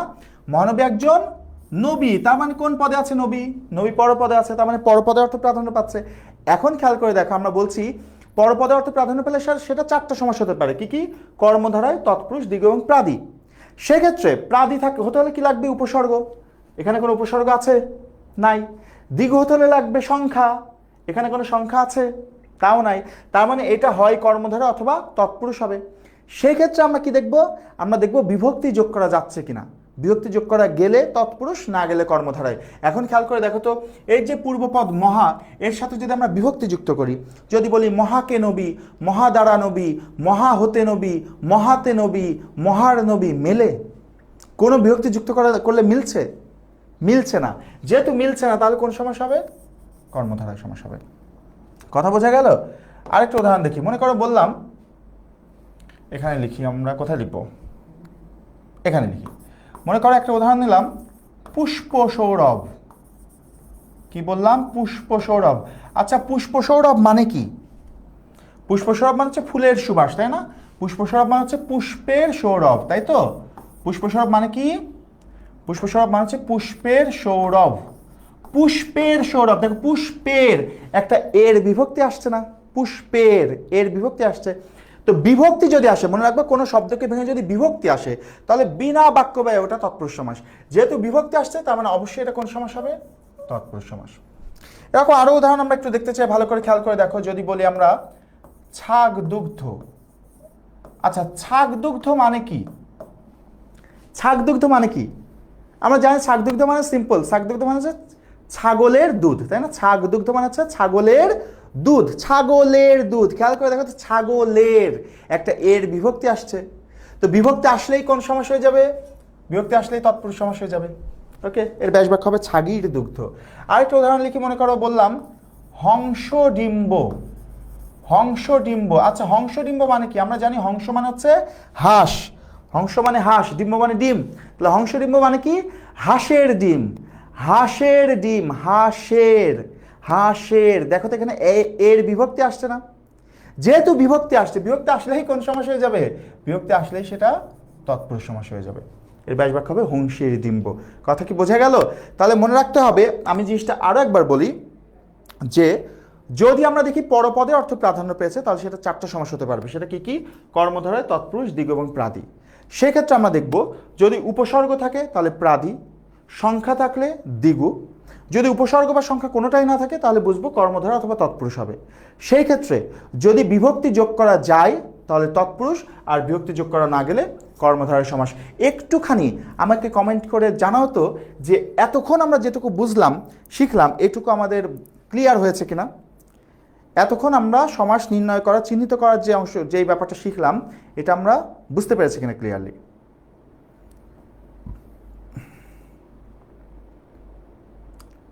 ওকে, তিথি বলছে জি ভাইয়া, জিনিয়া বলছে ক্লিয়ার ভাইয়া। ওকে ওকে, ভেরি গুড ভেরি গুড। যদি এইটুকু আমাদের ক্লিয়ার হয়ে থাকে, তাহলে কিন্তু আমরা একটা শব্দ দেখে সমাসটা নির্ণয় করতে পারবো, মানে অন্তত এটুকু বুঝতে পারবো যে এটা কোন সমাস হবে। 1000 1000 এরা বলছে। ওকে, যদি আমরা এটুকু বুঝে থাকি, তাহলে অন্তত আমরা একটা শব্দ দেখে এটা নির্ণয় করতে পারবো যে এটা কোন সমাস। ঠিক আছে, এখন আসো, এই সমাস নির্ণয় করার পরে আমাদের এগুলোর ব্যাস বাক্যের প্রয়োজন আছে, প্রকারভেদের প্রয়োজন আছে, সেই দিকে আমরা একটু এগোই। Very good. আসো, আমরা শুরুতেই চলে আসবো দ্বন্দ্ব সমাসে। দেখো দ্বন্দ্ব সমাস কিভাবে চিনবো সেটা তো দেখে ফেলেছি। এখন দ্বন্দ্ব সমাসের ব্যাস বাক্য কিভাবে হবে? একটা জিনিস মনে রাখবো, দ্বন্দ্ব সমাসের ব্যাস বাক্যে তিনটা জিনিস থাকে। কয়টা জিনিস? তিনটা। কি কি? ও, এবং আর। দ্বন্দ্ব সমাস চিহ্নিত করার পরে সেই পদগুলোর মাঝখানে ও এবং আর, এই তিনটার যে কোনো একটা বসিয়ে দিলেই কিন্তু সেটার ব্যাস বাক্য হয়ে যায়। তাহলে যেমন আমরা একটু আগে দেখলাম ঝড় বৃষ্টি, তাহলে ব্যাস বাক্য কী হবে? মাঝখানে একটা ও বসিয়ে দিতে হবে। ঝড় ও বৃষ্টি। বাবা মা, বাবা ও মা। চা বিস্কুট, চা ও বিস্কুট। শুধু মাঝখানে একটা ও বসিয়ে দিলেই কিন্তু এর ব্যাস বাক্য হয়ে যায়। খুবই সিম্পল জিনিস, আমরা সবাই জানি। আচ্ছা, এবার খেয়াল করো, দ্বন্দ্ব সমাস অনেক রকম আছে। দ্বন্দ্ব সমাস অনেক রকম আছে, তবে পরীক্ষার জন্য গুরুত্বপূর্ণ আমাদের তিনটা দ্বন্দ্ব সমাস। এই তিনটা দ্বন্দ্ব সমাস থেকে কিন্তু ঘুরে ঘুরে পরীক্ষায় আসে। ঠিক আছে, খেয়াল করো। তো তিনটা বিশেষ দ্বন্দ্ব সমাস আমরা শিখবো। এর মধ্যে প্রথম যেটা, সেটা হচ্ছে বহুপদী দ্বন্দ্ব। কি দ্বন্দ্ব? বহুপদী দ্বন্দ্ব। একটা জিনিস দেখো, আমি সবসময় একটা কথা বলি, ব্যাকরণ এমন একটা জিনিস, ব্যাকরণ কখনো প্রতারণা করে না। ব্যাকরণ কি করে না? প্রতারণা করে না। মানুষ প্রতারণা করে। মানুষের নামে আর এক, কামে আর এক। দেখবা যে মানুষটার নাম শান্ত, ও দেখবা বেশি অশান্ত হয়। যার নাম নীরব, দেখবা বেশি কথা বলে। যার নাম চঞ্চল, দেখবা ও একটু শান্ত হয়। মানে অনেক সময় এরকম হয়, মানুষের নাম আর কামে কিন্তু মিল থাকে না। কিন্তু ব্যাকরণ এমন একটা জিনিস, এর সব কিছুর নাম এবং কামে মিল আছে। অর্থাৎ তুমি ব্যাকরণের যে কোনো একটা জিনিসের যদি শব্দটা ওর নামটা যদি বিশ্লেষণ করতে পারে তাহলে সেটা পরিচয় তুমি পেয়ে যাবে। যেমন এখানে যদি আমরা দেখি বহুপদী দ্বন্দ্ব, এর মানে কি? আচ্ছা, আকাশ বলছে ঝড় আর বৃষ্টি দিলে হবে না, হবে, ঝড় আর বৃষ্টি হবে। তো বহুপদী দ্বন্দ্ব এর নামের মধ্যে কিন্তু এর পরিচয় আছে, নামের মধ্যেই কাম উল্লেখ আছে। বহুপদী, দেখো বহু পদ, দুইটা শব্দ আছে, বহু পদ। দেখো আমাদের সমাসে সাধারণত দুইটা পদ থাকে, পূর্বপদ এবং পরপদ। কিন্তু যদি কখনো আমরা দেখি কোনো একটা দ্বন্দ্ব সমাসে দুইয়ের অধিক পদ আছে, অর্থাৎ বহু পদ আছে, দুইয়ের অধিক পদ মানে তিনটা বা তার বেশি পদ যদি থাকে, তাহলে সেটা হয়ে যাবে বহুপদী দ্বন্দ্ব। কথা ক্লিয়ার? দুইয়ের অধিক পদে দ্বন্দ্ব সমাস হলে সেটা বহুপদী দ্বন্দ্ব। যেমন ধরো আমরা একটা উদাহরণ যদি নিই, আমরা অনেক জায়গায় ডাক্তার দেখি না, নাক কান গলা বিশেষজ্ঞ ডাক্তার, নাক কান গলা বিশেষজ্ঞ ডাক্তার আছে না? নাক কান গলা বিশেষজ্ঞ মানে কি? তিনি নাকেরও বিশেষজ্ঞ, কানেরও বিশেষজ্ঞ, গলারও বিশেষজ্ঞ, ঠিক কিনা? তার মানে সবগুলো পদে অর্থই প্রাধান্য পাচ্ছে, সবগুলো পদে অর্থই প্রাধান্য পেলে দ্বন্দ্ব সমাস। এটা অবশ্যই একটা দ্বন্দ্ব সমাস। এখন খেয়াল করে দেখো এই দ্বন্দ্ব সমাসে কয়টা পদ আছে? তিনটা পদ আছে, নাক কান গলা। এরকম যদি কোনো দ্বন্দ্ব সমাসে দুইয়ের অধিক পদ থাকে তাহলে সেটা হয়ে যাবে বহুপদী দ্বন্দ্ব। যেহেতু তিনটা পদ আছে তার মানে এটা বহুপদী দ্বন্দ্ব। ঠিক একইভাবে দেখো স্বর্গ মর্ত পাতাল, তিনটা পদ আছে, ইট কাঠ চুন সরকি, চারটা পদ আছে। এরকম দুইয়ের অধিক পদে দ্বন্দ্ব সমাস হলে সেটা কিন্তু বহুপদী দ্বন্দ্ব। এর ব্যাস বাক্য করা খুব সহজ, খুবই সহজ। কিভাবে ব্যাস বাক্য করবো? খুব সিম্পল, শেষেরটার আগে ও বসাও, বাকিগুলোর আগে কমা বসাও। তাহলে নাক কান ও গলা, নাক কান গলা। ঠিক তেমনি স্বর্গমর্ত পাতাল কি হবে? এই যে শেষেরটার আগে ও বসাও, বাকিগুলোর আগে কমা বসাও। তাহলে স্বর্গমর্ত পাতাল, স্বর্গমর্ত পাতাল। তাহলে ইট কাঠ চুন সুরকের ব্যাস বাক্য কি হবে? শেষেরটার আগে ও বসাও, বাকিগুলোর আগে কমা বসাও। ইট কাঠ চুন ও সুরকি, ইট কাঠ চুন সুরকি। ঠিক একইভাবে রূপ রস শব্দ স্পর্শ গন্ধের ব্যাস বাক্য কি হবে? শেষেরটার আগে ও বসাও, বাকি সবগুলোর আগে কমা বসাও। কথা কি বোঝা গেল? এইভাবে মনে রাখবা যে যদি দুইটার অধিক পদে কোনো দ্বন্দ্ব সমাস হয় তাহলে সেটা হয়ে যাবে বহুপদী দ্বন্দ্ব।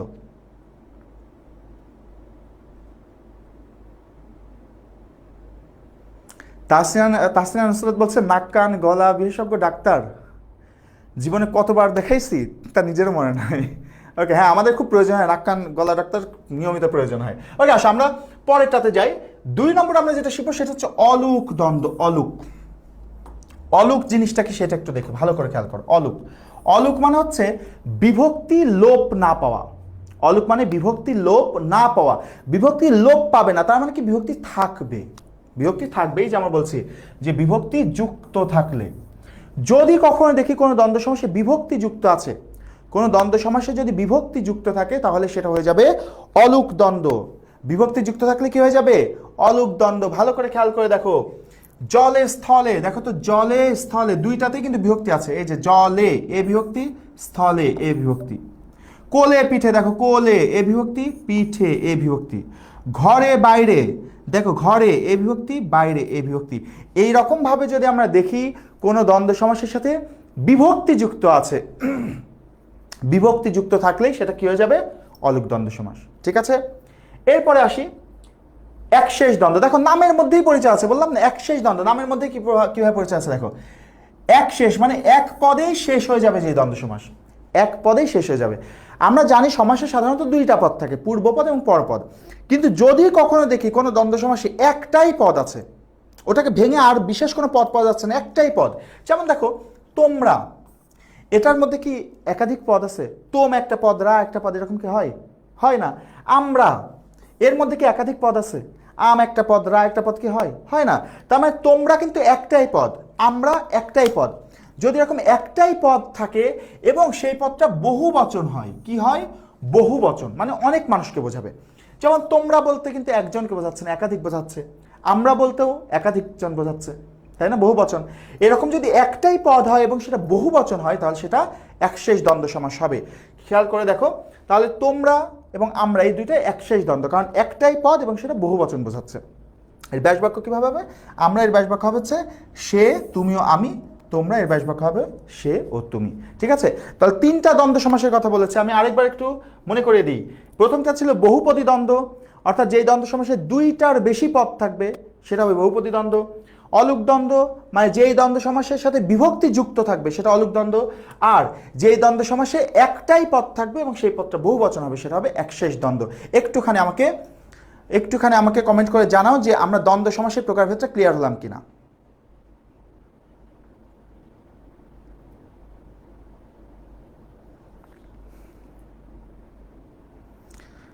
ওকে, জিনিয়া বলছে ক্লিয়ার। আচ্ছা,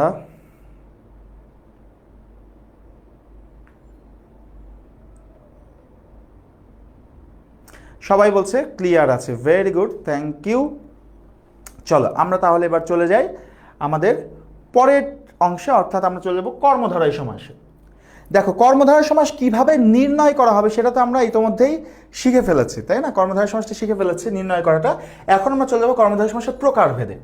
কর্মধারয় সমাস হচ্ছে আমাদের 4 প্রকার। কত প্রকার? 4 প্রকার। কি কি? মধ্যপদলোপী, উপমান, উপমিত এবং রূপক কর্মধারয় সমাস। এখন কথা হচ্ছে আমাদের নবম দশম শ্রেণীর নতুন ব্যাকরণ বইতে কিন্তু কর্মধারয় সমাসকে বলা হয়েছে 5 প্রকার। সেখানে আরেকটা ওই যে দ্বিগু কর্মধারয় বলে একটা কর্মধারয় সমাস আছে, কিন্তু আমাদের আসলে ওটা শিখলে হবে না, দ্বিগু সমাস আমাদের আলাদাভাবেই শিখতে হবে, ঠিক আছে? কর্মধারয় সমাস আমাদের 4 প্রকারে শিখতে হবে। তো 4 প্রকার কি কি? মধ্যপদলোপী, উপমান, উপমিত এবং রূপক কর্মধারয় সমাস। ভালো করে দেখো, নামের মধ্যেই পরিচয় আছে। মধ্যপদলোপী দেখো তো মানে কি? মধ্যের পদ লোপ পাবে। যদি আমরা দেখি কোনো সমাসের মাঝের পদটা লোপ পাচ্ছে, তাহলে সেটা হয়ে যাবে মধ্যপদলোপী কর্মধারয় সমাস। মাঝের পদটা লোপ পেলে, খেয়াল করে দেখো, আমরা একটু আগে উদাহরণ দেখেছিলাম যে সিংহ চিহ্নিত আসন। সিংহ চিহ্নিত আসন কি হয়েছিল জানো? সিংহ চিহ্নিত আসন হচ্ছে সিংহাসন, তাই না? সিংহ চিহ্নিত আসন সিংহাসন। ভালো করে খেয়াল করে দেখো, এখানে এই যে সিংহ আছে, আবার এই আসনও আছে, কিন্তু মাঝের যে পদটা চিহ্নিত এটা কিন্তু লোপ পেয়েছে, তাই না? এরকম যদি মাঝের পদটা লোপ পেয়ে যায়, মাঝের পদটা লোপ পেয়ে গেলে সেটা কি হয়ে যাবে? মধ্যপদলোপী কর্মধারয় সমাস। এরকম আরও হতে পারে। যেমন ধরো, যদি আমরা বলি, একটা উদাহরণ নিলাম, মনে করো স্মৃতি রক্ষার্থে সৌধ। স্মৃতি রক্ষার্থে সৌধ কি হয়? স্মৃতি রক্ষার্থে সৌধ কি হয়? স্মৃতিসৌধ, তাই না? স্মৃতি রক্ষার্থে সৌধ, স্মৃতিসৌধ। তো ভালো করে দেখো, এখানে এই যে স্মৃতিও আছে আবার সৌধও আছে, কিন্তু মাঝের যে রক্ষার্থে এটা কিন্তু লোপ পেয়েছে, তাই না? এইরকম যদি মাঝের পদটা লোপ পায় তাহলে সেটা মধ্যপদলোপী কর্মধারয় সমাস। এরকম আরও হতে পারে, যেমন সাহিত্য বিষয়ক সভা, সাহিত্য সভা, মাঝখানের বিষয়কটা লোপ পেল। জয় সূচক মুকুট, জয় মুকুট, মাঝখানে সূচকটা লোপ পেল। হাসি মাখা মুখ, হাসি মুখ, মাঝখানে মাখাটা লোপ পেল। আয়ের ওপর কর, আয়কর, মাঝখানে ওপরটা লোপ পেল। গণনিয়ন্ত্রিত তন্ত্র, গণতন্ত্র, মাঝখানে নিয়ন্ত্রিত লোপ পেল। কথা কি বোঝা গেল? এইরকম ভাবে যদি আমরা দেখি যে মাঝের পদটা লোপ পাচ্ছে, তাহলে সেটা কি হয়ে যাবে? মধ্যপদলোপী কর্মধারয় সমাস। ওকে, এখন খেয়াল করো, সবচাইতে আমাদের এই কর্মধারয় সমাসের সবচাইতে গুরুত্বপূর্ণ এবং সবচাইতে ঝামেলা হচ্ছে এই 3টা: উপমান, উপমিত এবং রূপক। এবং এই 3টা থেকে পরীক্ষাতে প্রশ্নও আসে বেশি, ভুলও হয় আমাদের খুব বেশি। আচ্ছা, সাইমন বলছে এক্সামে শুধু কর্মধারয় লিখলে হবে কিনা, নাকি প্রকারভেদ উল্লেখ করতে হবে? এইচএসসি পরীক্ষায় আমাদের কিন্তু অবশ্যই কর্মধারয় সমাস যদি আসে তার প্রকারভেদ উল্লেখ করেই লিখতে হবে, শুধু কর্মধারয় লিখলে হবে না। হ্যাঁ, তবে যদি কখনো এমন হয় যে তোমার মনে থাকলো না, যে ভাই কোনোভাবেই আমার মনে পড়ছে না এটা কোন কর্মধারয়, কিন্তু কর্মধারয় আমি নিশ্চিত, সেক্ষেত্রে আর কি, সেক্ষেত্রে শুধু কর্মধারয় লিখবা, কিন্তু প্রকারভেদ সহ লিখতে হয়, ঠিক আছে? ভালো করে খেয়াল করো। উপমান, উপমিত এবং রূপকের ক্ষেত্রে দেখো আমরা কি বলছি, আমরা বলছি উপমান, উপমিত এবং রূপক কর্মধারয় সমাসের ক্ষেত্রে তুলনা বোঝাবে, তুলনা। যদি 2টা জিনিসের মধ্যে তুলনা বোঝায় তাহলে সেটা উপমান, উপমিত বা রূপক কর্মধারয় সমাস হবে। কি বোঝালে? তুলনা বোঝালে উপমান, উপমিত বা রূপক কর্মধারয় সমাস হবে। আমরা কয়েকটা উদাহরণ লিখতে চাই, ভালো করে খেয়াল করো উদাহরণগুলা। মনে করো আমরা বললাম চাঁদ মুখ, তারপরে লিখি সিংহ পুরুষ, তারপরে আমরা চলে আসি কাজল কালো, কাজল কালো, তারপরে লিখি তুষার শুভ্র, তারপরে লিখি মন মাঝি, তারপরে লিখি বিষাদ সিন্ধু,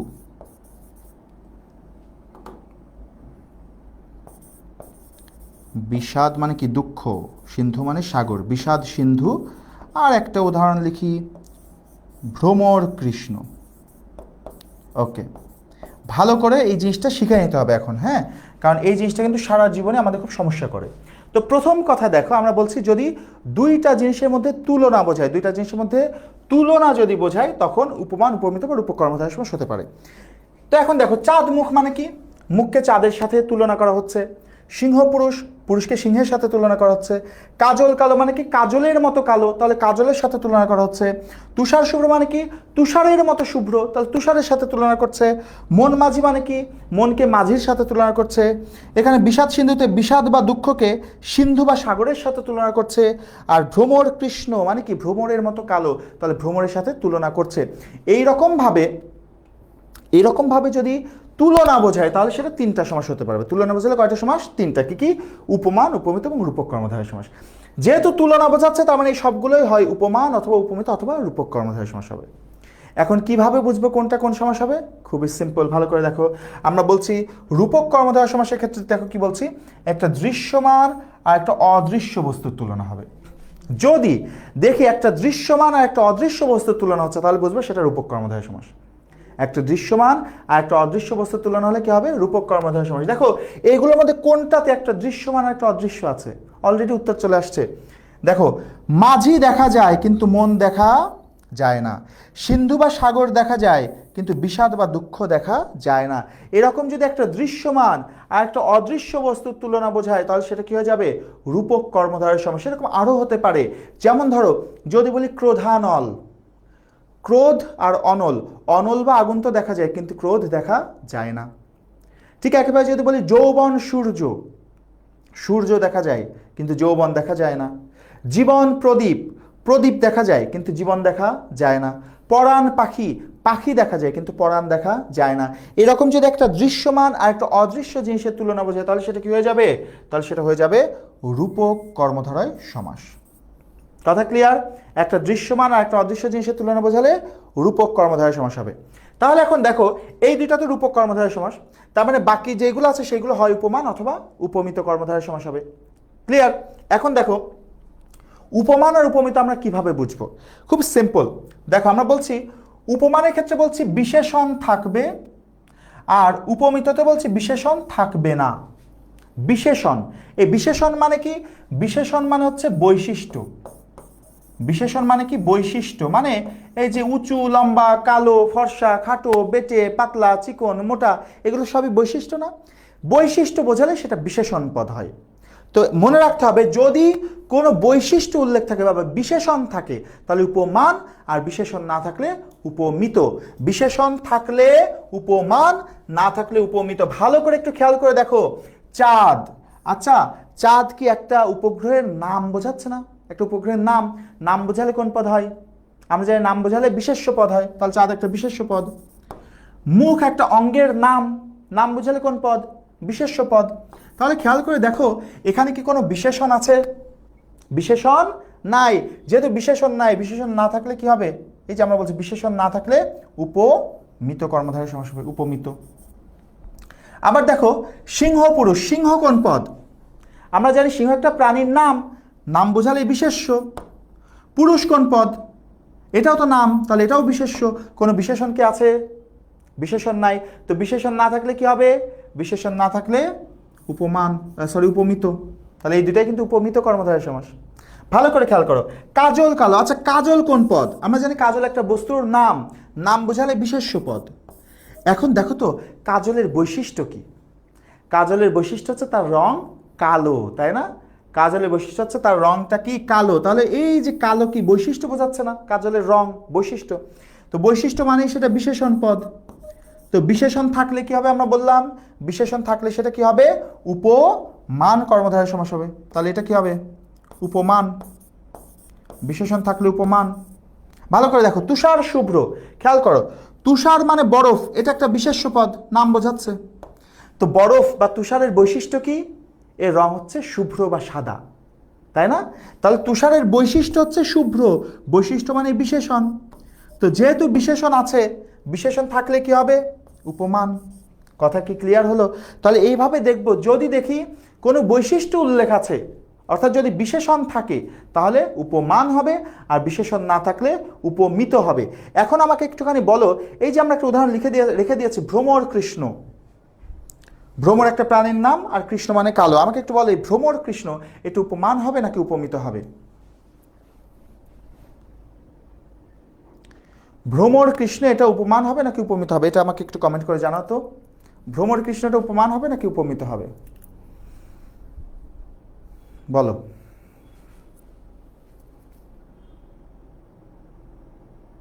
ওকে, জিনিয়া উত্তর করেছে উপমান, সোহানুর উত্তর করেছে উপমান, আব্দুল্লাহ উত্তর করেছে উপমান। Very good, very good.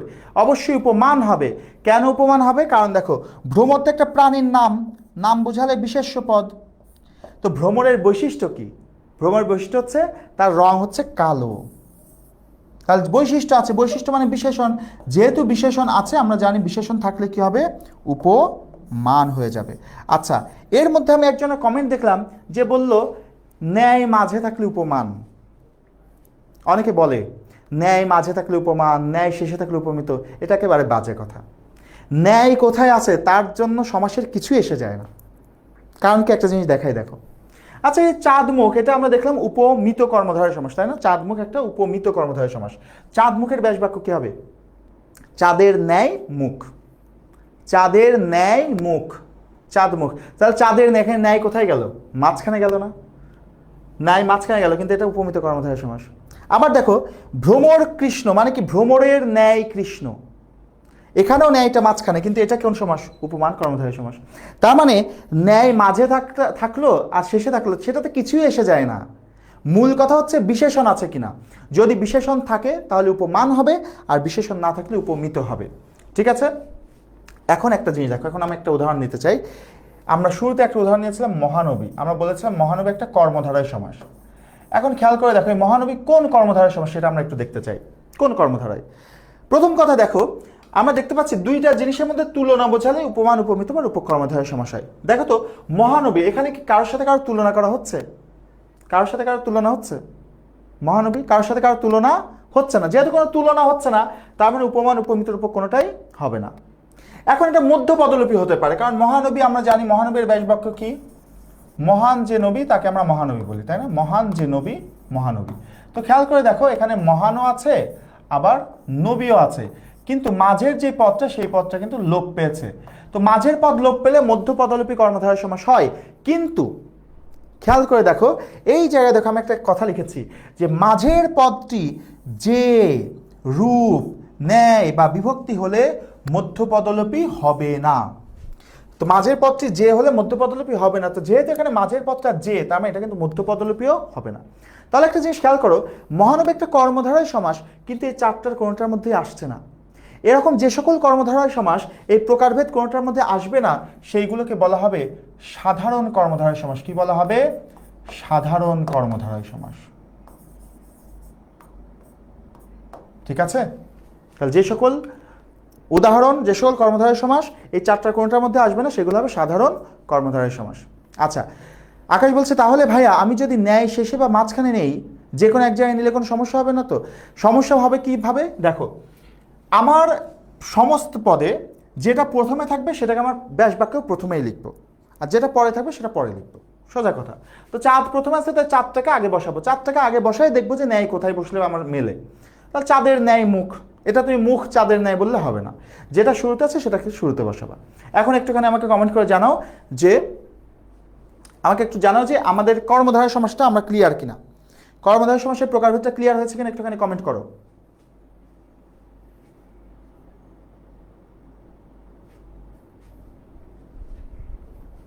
কর্মধারয় সমাসের প্রকারভেদটা ক্লিয়ার হয়েছে কিনা একটুখানি কমেন্ট করে জানাও।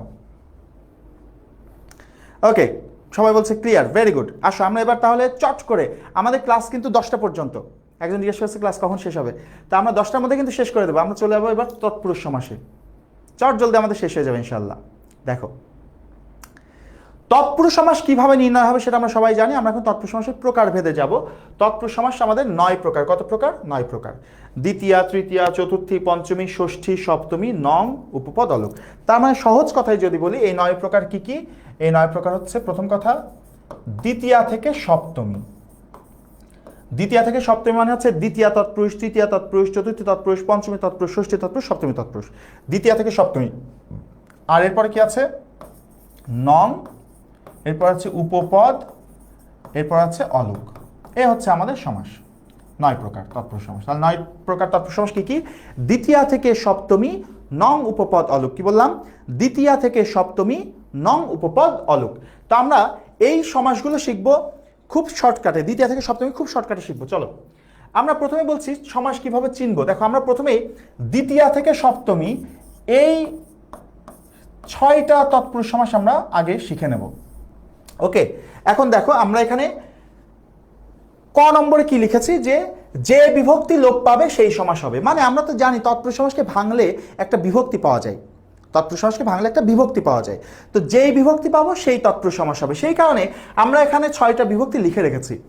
দ্বিতীয় বিভক্তি কে রে, তৃতীয়া দ্বারা দিয়ে কর্তৃক, চতুর্থী কে রে, পঞ্চমী হতে থেকে যে ষষ্ঠী রয়, সপ্তমী অন্তঃস্থ। এটা আমাদের মুখস্থ থাকা লাগবে, ঠিক আছে?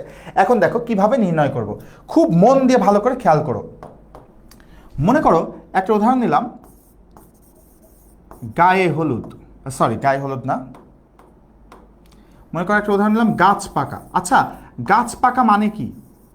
শব্দটাকে আমাদের ভাঙতে হবে। গাছ পাকা মানে কি? গাছ পাকা মানে হচ্ছে গাছে পাকা, তাই না? গাছ পাকা মানে কি? গাছে পাকা। তো খেয়াল করে দেখো, গাছে, গাছে এখানে একটা এ বিভক্তি আছে না? এ বিভক্তি। তো এ কোন বিভক্তি আমরা দেখতে পাচ্ছি? এ হচ্ছে সপ্তমী বিভক্তি। তাহলে এটা সপ্তমী তৎপুরুষ সমাস। কথা কি বোঝা যায়? সপ্তমী তৎপুরুষ সমাস, যেহেতু সপ্তমী বিভক্তি আসছে তাই সপ্তমী তৎপুরুষ সমাস। ভালো করে দেখো, যদি বলি চা বাগান, এটা আমরা কিন্তু একটু আগে দেখেছিলাম। চা বাগান মানে কি জানো? চা বাগান মানে হচ্ছে চায়ের বাগান, তাই না? চায়ের বাগান, চায়ের, চায়ের এখানে কোন বিভক্তি আসলো? চায়ের, এর বিভক্তি আসলো। তো এর কোন বিভক্তি আমরা দেখতে পাচ্ছি? এর হচ্ছে ষষ্ঠী বিভক্তি, সেই কারণে এটা ষষ্ঠী তৎপুরুষ সমাস। ঠিক আছে, যেই বিভক্তি আসবে সেই তৎপুরুষ সমাস। মনে করো বলা হলো বিলাত ফেরত, যদি বলি বিলাত ফেরত জামাই, বিলাত ফেরত জামাই মানে কি? বিলাত থেকে ফেরত এসেছে যে জামাই। তাহলে বিলাত ফেরত মানে হচ্ছে বিলাত থেকে ফেরত, তাই না? বিলাত থেকে ফেরত। তো দেখো থেকে বিভক্তি আসছে, তো থেকে কোন বিভক্তি আমরা দেখতে পাচ্ছি? থেকে হচ্ছে পঞ্চমী বিভক্তি, সেই কারণে এটা পঞ্চমী তৎপুরুষ সমাস। ঠিক একইভাবে যদি এখন বলি মন গড়া, আমরা বলি না মন গড়া কথা, তো মন গড়া মানে কি দিয়ে গড়া? মন দিয়ে গড়া, তাই না? মন দিয়ে গড়া হয়েছে, তো দিয়ে পাচ্ছি। দিয়ে কোন বিভক্তি? দেখো তো, এই দেখো দিয়ে তৃতীয়া বিভক্তি, তার মানে এটা তৃতীয়া তৎপুরুষ সমাস। কথা কি বোঝা যায়?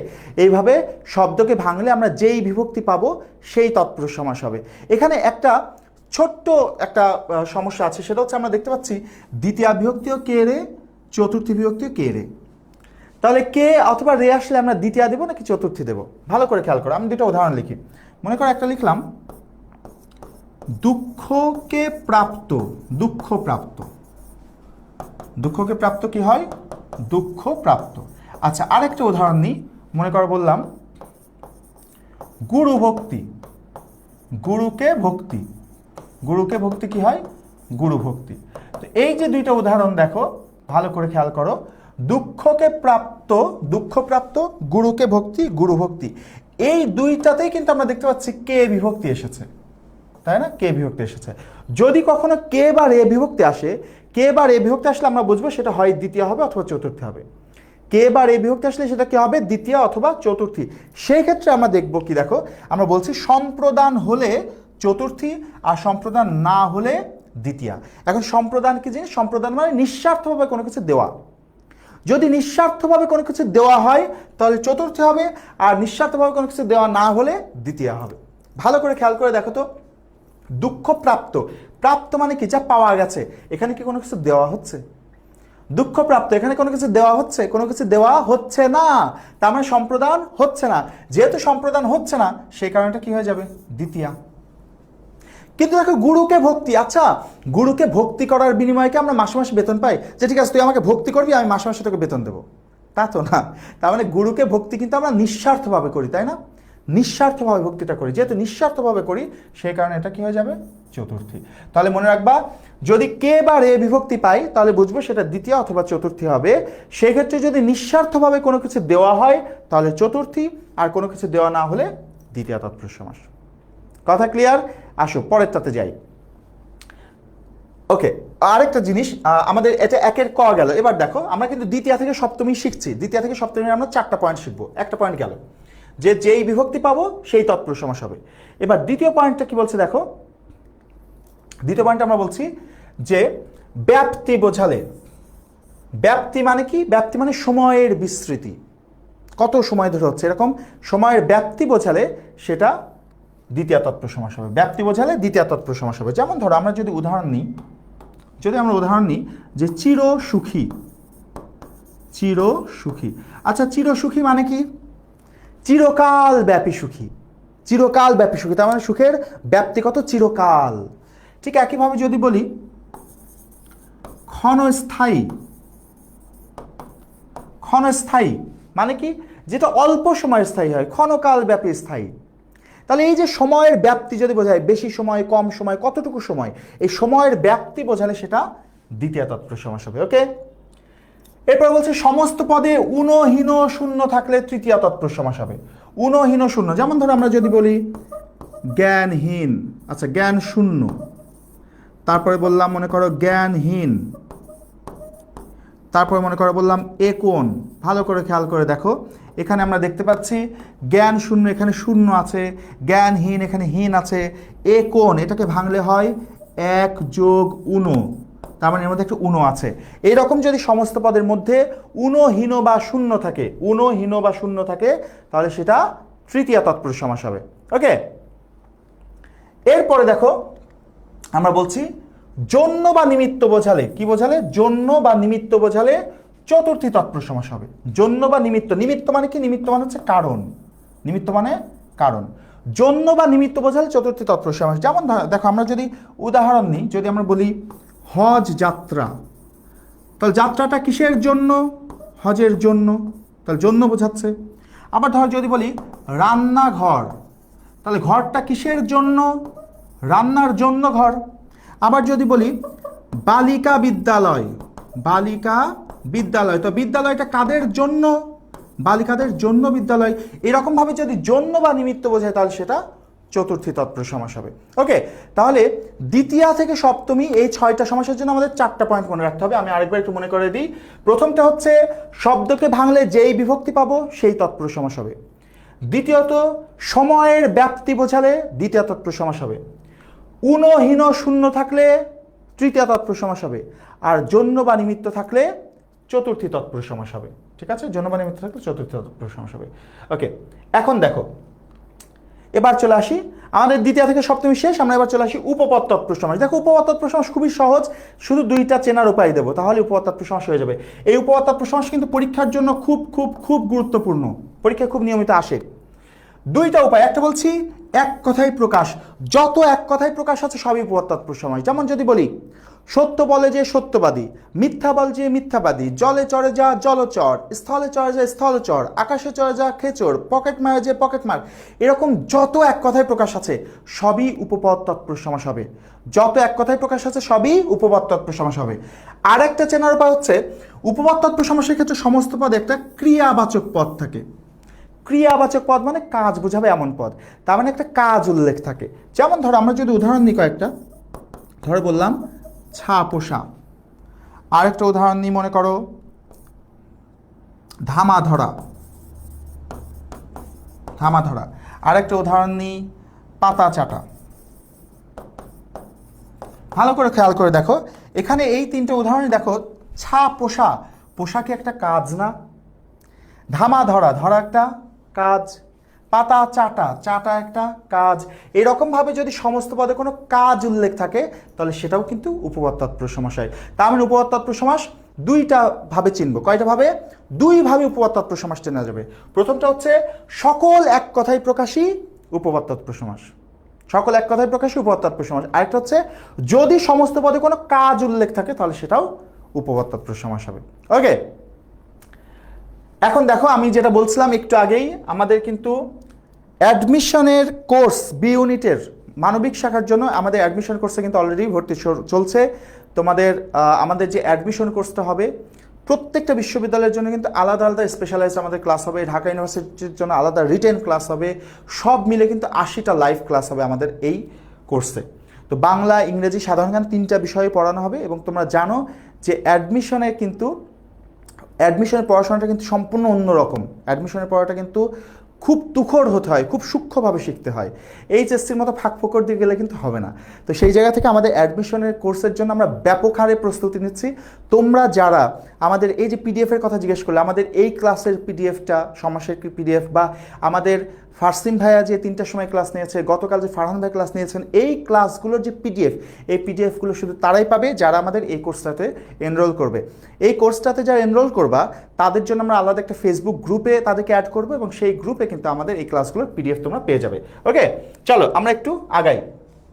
তৎপুরুষ সমাসের ক্ষেত্রে আরও 2টা তৎপুরুষ সমাস আছে, নং তৎপুরুষ এবং অলোক তৎপুরুষ। এই 2টা সমাস আমরা বহুব্রীহি সমাসের সাথে শিখব। ওকে, এরা বলছে ভাই আমাদের প্রতিদিন এরকম ক্লাস নেন। আচ্ছা ভাইয়া কোন কোন ভার্সিটিতে রিটেন হয়? ফাতেমা বলছে আমাদের ঢাকা ইউনিভার্সিটিতে শুধু রিটেন হয়। সায়েন্সের আমরা কি করব? সায়েন্সের জন্য তো আমাদের অবশ্যই আমাদের সাথে থাকবা, আর কোথায় যাবা? ওকে, আসো আমরা তাহলে চলে যাই আমাদের বহুব্রীহি সমাসে। বহুব্রীহি সমাস কিভাবে আমাদের চিনতে হবে সেটা আমরা ইতিমধ্যে শুরুতেই শিখেছি। আমরা এখন বহুব্রীহি সমাসের প্রকারভেদে যাব। বহুব্রীহি সমাস আমাদের সব মিলে রয়েছে 8 প্রকার। কত প্রকার? 8 প্রকার। এই 8 প্রকার আমরা খুব ছোট্ট ছোট্ট সূত্র দিয়ে শিখব, ভালো করে খেয়াল করে দেখো। প্রথমে আমাদের আছে সমানাধিকরণ বহুব্রীহি। সমানাধিকরণ বহুব্রীহিতে আমরা বলছি বিশেষণ যোগ বিশেষ্য, মানে হচ্ছে যদি কোনো বহুব্রীহি সমাসের পূর্বপদ বিশেষণ আর পরপদ বিশেষ্য হয় তাহলে সেটা সমানাধিকরণ বহুব্রীহি সমাস। নামের মধ্যেই পরিচয় আছে সমানাধিকরণ, মানে সমান অধিকরণ, সমান অধিকার থাকবে। মনে করো কার কার সমান অধিকার থাকবে? বিশেষণ এবং বিশেষ্যের সমান অধিকার থাকবে, অর্থাৎ পূর্বপদ বিশেষণ হবে, পরপদ বিশেষ্য হবে, তখন সেটা হবে সমানাধিকরণ বহুব্রীহি সমাস। যেমন দেখো বহুব্রীহি শব্দটা, আচ্ছা ব্রীহি মানে হচ্ছে ধান, ব্রীহি মানে ধান, ধান একটা শস্যের নাম, নাম বোঝালে বিশেষ্য পদ, তাই না? আর বহু দ্বারা পরিমাণ বোঝাচ্ছে না, বহু ধান, তাহলে বহু দ্বারা পরিমাণ বোঝাচ্ছে। আমরা জানি যেই পদ অন্য আরেকটি পদের দোষ, গুণ, অবস্থা, সংখ্যা, পরিমাণ বোঝায় সেটা হচ্ছে বিশেষণ পদ। তো যেহেতু বহু দ্বারা পরিমাণ বোঝাচ্ছে তাহলে এটা একটা বিশেষণ পদ। তাহলে খেয়াল করে দেখো এখানে পূর্বপদ বিশেষণ, পরপদ বিশেষ্য, এরকম হলে সেটা সমানাধিকরণ বহুব্রীহি সমাস। আবার দেখো শ্রী, শ্রী মানে হচ্ছে চেহারা বা মুখ, একটা অঙ্গের নাম, নাম বোঝালে বিশেষ্য পদ। আর হত মানে কি? হত মানে হচ্ছে খারাপ, অসুন্দর, তাহলে এটা দোষ গুণ বোঝাচ্ছে, তো দোষ গুণ বোঝালে বিশেষণ পদ। তাহলে এরকমভাবে যদি পূর্বপদ বিশেষণ এবং পরপদ বিশেষ্য হয় তাহলে সেটা কি হয়ে যাবে? সমানাধিকরণ বহুব্রীহি সমাস হবে। ওকে, এরপরে দেখো বলছি ব্যাধিকরণ বহুব্রীহি সমাস। এখানে আমরা কি বলছি? কোনো বিশেষণ থাকবে না। যদি আমরা দেখি সমস্ত পদে কোনো বিশেষণ নাই তাহলে সেটা হয়ে যাবে ব্যাধিকরণ বহুব্রীহি সমাস। ভালো করে খেয়াল করে দেখো 80 20, আচ্ছা 80 মানে কি? 80 মানে হচ্ছে দাঁত। আমাদের 80 কিন্তু আরেকটা আছে, যে 80 বানানে রস্যইকার হয় সে 80 হচ্ছে এই সংখ্যা 80 রস্যইকার, আর যে 80 বানানে দীর্ঘইকার সেটা অর্থ হচ্ছে দাঁত। তো দাঁত একটা অঙ্গের নাম, নাম বোঝালে কোন পদ? বিশেষ্য পদ। 20 একটা বস্তুর নাম, নাম বোঝালে বিশেষ্য পদ। দেখো কোনো বিশেষণ নাই, পূর্বপদ পরপদ কোনোটাই বিশেষণ না। এরকম যদি বিশেষণ না থাকে তাহলে সেটা ব্যাধিকরণ বহুব্রীহি সমাস। খেয়াল করে দেখো কথা সর্বস্ব, কথা বিশেষ্য পদ, সর্বস্ব এটাও বিশেষ্য পদ, কোনো বিশেষণ নাই, কারণ এখানে কোনো দোষ গুণ বোঝাচ্ছে না, কথা দ্বারা দোষ গুণ বোঝাচ্ছে না, সর্বস্ব দ্বারা দোষ গুণ বোঝাচ্ছে না, তাহলে কোনো বিশেষণ নাই, তাহলে এটাও কি হবে? ব্যাধিকরণ বহুব্রীহি সমাস। এরকম মনে রাখবা, যদি পূর্বপদ বিশেষণ আর পরপদ বিশেষ্য হয়, একটা বিশেষণ একটা বিশেষ্য, তাহলে সমানাধিকরণ। আর যদি কোনো বিশেষণ না থাকে তখন ব্যাধিকরণ। এরপরে বলছে ব্যতিহার। ব্যতিহার বহুব্রীহি সমাস আমরা সবাই চিনি, কানাকানি, হাসাহাসি, মারামারি, লাঠালাঠি, গলাগুলি, কোলাকুলি, খোলাখুলি, চুলাচুলি, রক্তারক্তি, এগুলো সব হচ্ছে ব্যতিহার বহুব্রীহি সমাস। একটু দ্রুত বলে ফেললাম, আমরা সবাই জানি তাই না? কানাকানি, হাসাহাসি, মারামারি, এগুলো সব ব্যতিহার বহুব্রীহি সমাস।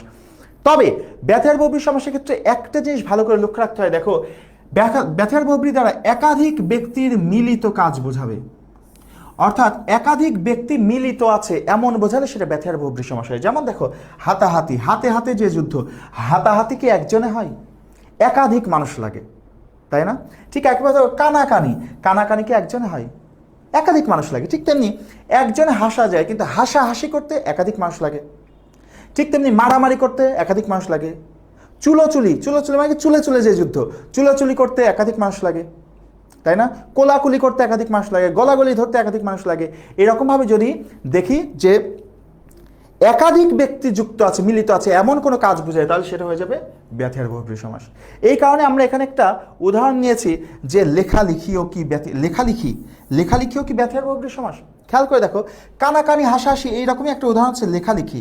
একই রকম উদাহরণ হওয়া সত্ত্বেও লেখালেখি কিন্তু ব্যতিহার বহুব্রীহি সমাস নয়। কি কারণে? কারণ লেখালেখি করার জন্য একাধিক ব্যক্তির প্রয়োজন হয় না। আমরা যদি বলি হুমায়ুন আহমেদ 40 বছর ধরে লেখালেখি করেছেন, তার মানে কি হুমায়ুন আহমেদ অনেক মানুষকে সাথে করে নিয়ে লিখেছেন? তা তো না, নিজেই লিখেছেন। বা আমি নিজেই লেখালেখি করতে পারি, তাই না? আমি বললাম যে আমি লেখালেখি করি, তার মানে লেখালেখি করার জন্য একাধিক ব্যক্তির প্রয়োজন নাই। যেহেতু একাধিক ব্যক্তির প্রয়োজন হচ্ছে না, সেই কারণে এটা কিন্তু ব্যতিহার বহুব্রীহি সমাস হবে না। তার মানে নর্মালি তোমরা মনে রাখতে পারো, কানাকানি হাসাহাসি মারামারি লাঠালাঠি এই ধরনের উদাহরণগুলো ব্যতিহার বহুব্রীহি সমাসে হবে। তবে একটুখানি চেক করে নেবে যে ওখানে একাধিক ব্যক্তির মিলিত কাজ বোঝাচ্ছে কিনা। কথা ক্লিয়ার? চলে আসো। এরপরে হচ্ছে মধ্য পদলোপী বহুব্রীহি সমাস নামের মধ্যেই পরিচয় আছে। ব্যাস বাক্যের মধ্যেকার ব্যাখ্যামূলক অংশ লোপ পাবে। মধ্যপদ লোপ, তাই না? মধ্য পদলোপী বলে দিচ্ছে পদ লোপ পাবে। যদি কখনো দেখি ব্যাস বাক্যের ব্যাখ্যামূলক পদগুলো লোপ পাচ্ছে, তাহলে সেটা মধ্য পদলোপী বহুব্রীহি সমাস হবে। যেমন দেখো, বিড়ালের চোখের ন্যায় চোখ যে নারীর, তাকে বলা হয় বিড়াল চোখী। বিড়ালের চোখের মতো চোখ আছেন, চোখ কয়রা? বিড়ালের চোখের মতো চোখ যার। দেখো তো এখানে বিড়াল চোখীতে বিড়ালও আছে, আবার এই চোখও আছে। কিন্তু এই যে ব্যাখ্যামূলক যে অংশটা, চোখের ন্যায় যে নারীর, এই ব্যাখ্যামূলক অংশটা কিন্তু লোপ পেয়ে গেছে। ঠিক একইভাবে দেখো, কমলের ন্যায় অক্ষী যার। কমলের ন্যায় অক্ষী যার মানে কমল মানে পদ্মফুল, পদ্মফুলের মতো যার চোখ। কমলের ন্যায় অক্ষী যার কমলাক্ষ। দেখো এখানে কমলও আছে, আবার এই অক্ষীও আছে, কিন্তু এই যে মাঝের ব্যাখ্যামূলক অংশটা ন্যায় এবং যার, এটা কিন্তু লোপ পেয়েছে। এরকম যদি ব্যাস বাক্যের ব্যাখ্যামূলক অংশটা লোপ পায়, ব্যাস বাক্যের ব্যাখ্যামূলক অংশটা লোপ পেলে সেটা মধ্য পদলোপী বহুব্রীহি সমাস হবে। ওকে,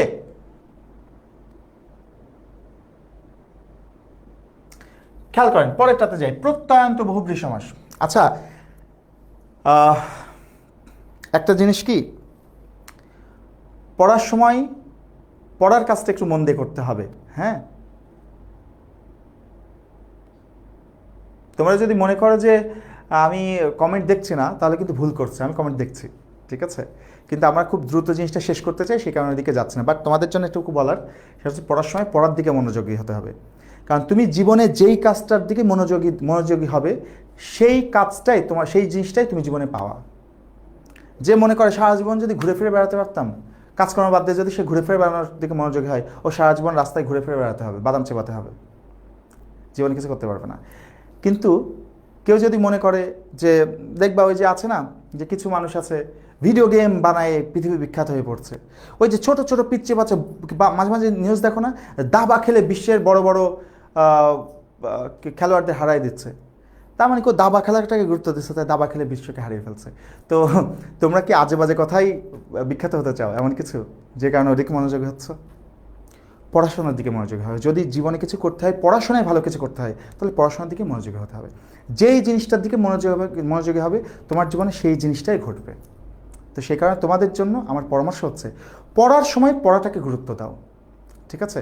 তাহলে তোমাদের আখেরে লাভ হবে। আর যদি মনে করো যে আমাদের এখন তো অ্যাডমিশন দূরে আছে, তাহলে একটা জিনিস মনে রাখো, কোনো কিছুই দূরে নাই, সময় কিন্তু চোখের পলকে চলে যায়। এখন যদি তুমি এই ক্লাসগুলো ঠিকঠাক মতো করো, তুমি কিন্তু অন্যদের চাইতে এগিয়ে থাকতে পারবে। অ্যাডমিশনের যেই প্রতিযোগিতা, এইচএসসি পরীক্ষায় চাইলে মনে করো সাপোজ 10 লাখ পরীক্ষা দিল, 10 লাখ স্টুডেন্টই খুব ভালো পরীক্ষা দিল, 10 লাখ স্টুডেন্টই এ প্লাস পেতে পারবে, কোনো সমস্যা নাই। এমন নাই যে 100 স্টুডেন্ট এ প্লাস পাবে, 10 লাখ এ প্লাস পেতে পারবে। কিন্তু অ্যাডমিশন এমন একটা জায়গা, মনে করো যদি 1 লাখ পরীক্ষার্থী থাকে, কথা বলছি, 1 লাখ পরীক্ষার্থী যদি 1 লাখ পরীক্ষার্থী যদি সমান ভালো পরীক্ষা দেয়, তারপরে কেউ 1 লাখই চান্স পাবে? পাবে না। তো ঢাকা ইউনিভার্সিটির সিট হচ্ছে 1600, 1650, 1650ই নেবে। 1 লাখ স্টুডেন্টই যদি সমান পরীক্ষা দেয়, একই রকম পরীক্ষা দেয়, তারপরে ওর মধ্যে থেকে 1650ই চান্স পাবে। সো অ্যাডমিশনে চান্স পেতে হলে তোমাকে অন্যের চাইতে এগিয়ে থাকতে হবে। নিজে ভালো করাটাই শেষ কথা না, অন্যের তুলনায় নিজেকে আরও বেটার করতে হবে, তাহলে গিয়ে তুমি চান্স পাবে। তো এটা করতে গেলে তোমার প্রত্যেকটা মুহূর্তকে গুরুত্ব দিতে হবে। আজকের যে ক্লাসটা আমরা করছি, এমনও হতে পারে এই ক্লাসটা থেকে তোমার পরীক্ষায় একটা প্রশ্ন কমন চলে আসতে পারে, পারে না? সো এটাকে গুরুত্ব দাও, ঠিক আছে? আসো আমরা পড়াশোনায় ফিরি। আমরা এরপর যেটা শিখতে যাচ্ছিলাম সেটা হচ্ছে প্রত্যয়ান্ত বহুব্রীহি সমাস। দেখো নামের মধ্যেই পরিচয় আছে প্রত্যয়ান্ত। এই শব্দটাকে যদি আমরা ভাঙি তাহলে কি হয়? শব্দটাকে ভাঙলে হয় প্রত্যয় যোগ অন্ত। তো অন্ত মানে হচ্ছে শেষ, তার মানে হচ্ছে যেই শব্দের শেষে প্রত্যয় থাকবে সেটা প্রত্যয়ান্ত বহুব্রী সমাস হবে। যেই বহুব্রী সমাসের শেষে প্রত্যয় থাকবে সেটা প্রত্যয়ান্ত বহুব্রী সমাস হবে। তো কোন প্রত্যয় থাকবে সেটা বলে দিয়েছি আমরা, আ, এ বা ও প্রত্যয়। যদি কোনো বহুব্রী সমাসের শেষে আ, এ বা ও এই তিনটার যে কোনো একটা থাকে তাহলে সেটা প্রত্যয়ান্ত বহুব্রী সমাস হবে। যেমন ভালো করে খেয়াল করে দেখো, আমরা যদি উদাহরণগুলো দেখি, একদিকে চোখ যার, এক চোখা, এক চোখা, শেষে দেখো একটা আ আছে, চোখযুক্ত আ। নেই খরচ যার, নি খরচে, নি খরচে, দেখো একটা এ আছে, খরচযুক্ত এ। ঘরের দিকে মুখ যার, ঘর মুখো, এই দেখো ঘর মুখো, এখানে একটা ও আছে, মুখযুক্ত ও। এইরকম যদি সমস্ত পদের শেষে আ, এ বা ও থাকে, তারপর আরো হতে পারে, যেমন দুই দিকে টান যার, দো টানা, দুই দিকে মন যার, দোমনা। এরকম যদি দেখি যে শব্দের শেষে আ, এ বা ও প্রত্যয় আছে তাহলে সেটা কি হয়ে যাবে, প্রত্যয়ান্ত বহুব্রী সমাস হয়ে যাবে। ওকে, না আ, ও, ই না ফাতেমা, আ, এ, ও এই তিনটা, হ্যাঁ, আ, এ বা ও থাকলে প্রত্যয়ান্ত বহুব্রী সমাস হবে। এরপরে চলে যাবো আমরা নং বহুব্রী সমাসে। খেয়াল করো, আমরা কিন্তু তৎপুরুষ সমাসের মধ্যে নং তৎপুরুষ সমাসটা বাদ দিয়ে এসেছিলাম, কারণ আমরা এখন নং তৎপুরুষ আর নং বহুব্রী সমাস একসাথে শিখব। এটা খুব ভালো করে ক্লিয়ার হয়ে নিতে হবে, কেননা এই জিনিসটা কিন্তু সারা জীবন তোমাকে ভোগাবে। তো আজকের ক্লাসে যদি ভালো করে একটু শিখে নিতে পারো তাহলে তোমার সারা জীবন এটা কাজে দেবে। তো প্রথম কথা হচ্ছে নং তৎপুরুষ সমাস আর নং বহুব্রী সমাস জিনিসটা কি। এই নং মানে কি, এই নং শব্দটার মানে কি, এই যে নং, এই নং মানে হচ্ছে, এই নং মানে হচ্ছে না। নং মানে কি, না। না, যদি কোনো শব্দ দ্বারা না বোঝায়, যদি কোনো শব্দ দ্বারা না বোঝায় তাহলে সেটা হয় নং তৎপুরুষ হয় অথবা নং বহুব্রী সমাস হয়। ভালো করে খেয়াল করে দেখো, আমরা কয়েকটা উদাহরণ লিখি। মনে করো একটা উদাহরণ লিখলাম অক্ষত, এরপর একটা উদাহরণ লিখি অম্লান, এরপর একটা উদাহরণ লিখি অবিশ্বাস, এরপর একটা উদাহরণ লিখি বেওয়ারিশ। ভালো করে উদাহরণগুলোর দিকে খেয়াল করতে হবে ভাইয়া। দেখো, অক্ষত মানে কি, যা ক্ষত নয়। অম্লান মানে ম্লান নয় যা। অবিশ্বাস মানে বিশ্বাস নেই। বেওয়ারিশ মানে যার ওয়ারিশ নেই। তাহলে সবগুলো দ্বারা না বাচকতা প্রকাশ করছে না, না বোঝাচ্ছে। এইরকম ভাবে যদি কোনো শব্দ দ্বারা না বোঝায়, না বোঝায় তাহলে সেটা নং তৎপুরুষ হবে অথবা নং বহুব্রী সমাস হবে। যেহেতু না বোঝাচ্ছে তার মানে এই চারটা কিন্তু হয় নং তৎপুরুষ অথবা নং বহুব্রী হবে। এখন প্রশ্ন হচ্ছে কখন বুঝবো নং তৎপুরুষ আর কখন নং বহুব্রী। খুবই সিম্পল দুইটা স্টেপ। দেখো, আমরা প্রথমে বলছি সমস্ত পদের অন্তর্গত প্রধান পদটি আমাদের দেখতে হবে, সেটা বিশেষ্য নাকি বিশেষণ। আমাদের প্রথম কাজ হচ্ছে দেখতে হবে প্রধান পদ মানে কি। অক্ষত, এখানে মূল পদ কোনটা, ক্ষত। অম্লান, এখানে মূল পদ কোনটা, ম্লান। অবিশ্বাস, এখানে মূল পদ হচ্ছে বিশ্বাস। বেওয়ারিশ, এখানে মূল পদ হচ্ছে ওয়ারিশ। এই মূল পদটা বিশেষ্য নাকি বিশেষণ সেটা আগে আমাদের দেখতে হবে। আচ্ছা, খেয়াল করে দেখো, অক্ষত, ক্ষত, যদি বলি ক্ষত হৃদয় নিয়ে তোমার সামনে এসে দাঁড়ালাম, ক্ষত হৃদয়, তাহলে হৃদয়ের অবস্থা বোঝাচ্ছে না, ক্ষত। অবস্থা বোঝালে কোন পদ হয় আমরা জানি, বিশেষণ, তাহলে এটা অবশ্যই একটা বিশেষণ পদ। এবার দেখো ম্লান, ম্লান মানে কি, মলিন। যদি বলি তার ম্লান মুখ দেখে বুকটা হু হু করে উঠলো, ম্লান মুখ, তাহলে মুখের অবস্থা বোঝাচ্ছে। অবস্থা বোঝালে কোন পদ, বিশেষণ। আচ্ছা, বিশ্বাস কোন পদ, বিশেষ্য নাকি বিশেষণ, এটা একটা কনফিউশন আছে। দেখো, কখন যদি তোমাদের এই কনফিউশন আছে যে বিশেষ্য নাকি বিশেষণ বুঝতে পারছি না, যদি এমন হয় যে বিশেষ্য নাকি বিশেষণ বুঝতে পারছি না, তাহলে ওখানে একটা চিহ্নিত করার একটা সূত্র আছে, কৌশল আছে। সেটা হচ্ছে, মনে করো আমরা বললাম, আমরা দেখব বিশ্বাসী এটা কোন পদ, বিশ্বাসী কোন পদ সেটা নির্ণয় করব। তো এটা নির্ণয় করার জন্য আমাদের কৌশলটা হচ্ছে এর পাশে আরেকটা পদ বসিয়ে দেখো সেটা মেলে কিনা। মনে করো বললাম, আমি এর পাশে বসালাম লোক, দেখো তো বিশ্বাসী লোক মেলে না, বিশ্বাসী লোক মিলে যাচ্ছে। যদি মিলে যায়, মিলে গেলে সেটা বিশেষণ পদ হবে। মিলে গেলে কোন পদ হবে, বিশেষণ। আর না মিললে বিশেষ্য। যেমন ধরো আমরা যদি শব্দ নিই বিশ্বাস, আমরা দেখব বিশ্বাস কোন পদ, তাহলে এখন বিশ্বাসের পাশে একটা শব্দ বসাই, বিশ্বাসের পাশে যদি আমি লোক বসাই, দেখো তো মিলে কিনা। বিশ্বাস লোক কি হয়, বিশ্বাস লোক হচ্ছে না, মিলছে না। যেহেতু মিলছে না, না মিললে বিশেষ্য। তাহলে একটা পদ বিশেষ্য নাকি বিশেষণ এটা চিহ্নিত করার জন্য কি করবা, ওটা চিন্তা করার জন্য করবা হচ্ছে ওই শব্দটার পাশে আরেকটা শব্দ বসাবা, বসায় দেখবা মিলছে কিনা। যদি মিলে যায় তাহলে বিশেষণ, না মিললে বিশেষ্য। ওকে, ভালো করে এখন দেখো, তাহলে আমরা দেখলাম বিশ্বাস কোন পদ, এই যে বিশ্বাস কোন পদ দেখলাম, বিশেষ্য পদ, তাই না, বিশেষ্য পদ। আচ্ছা, এবার আসি ওয়ারিশ।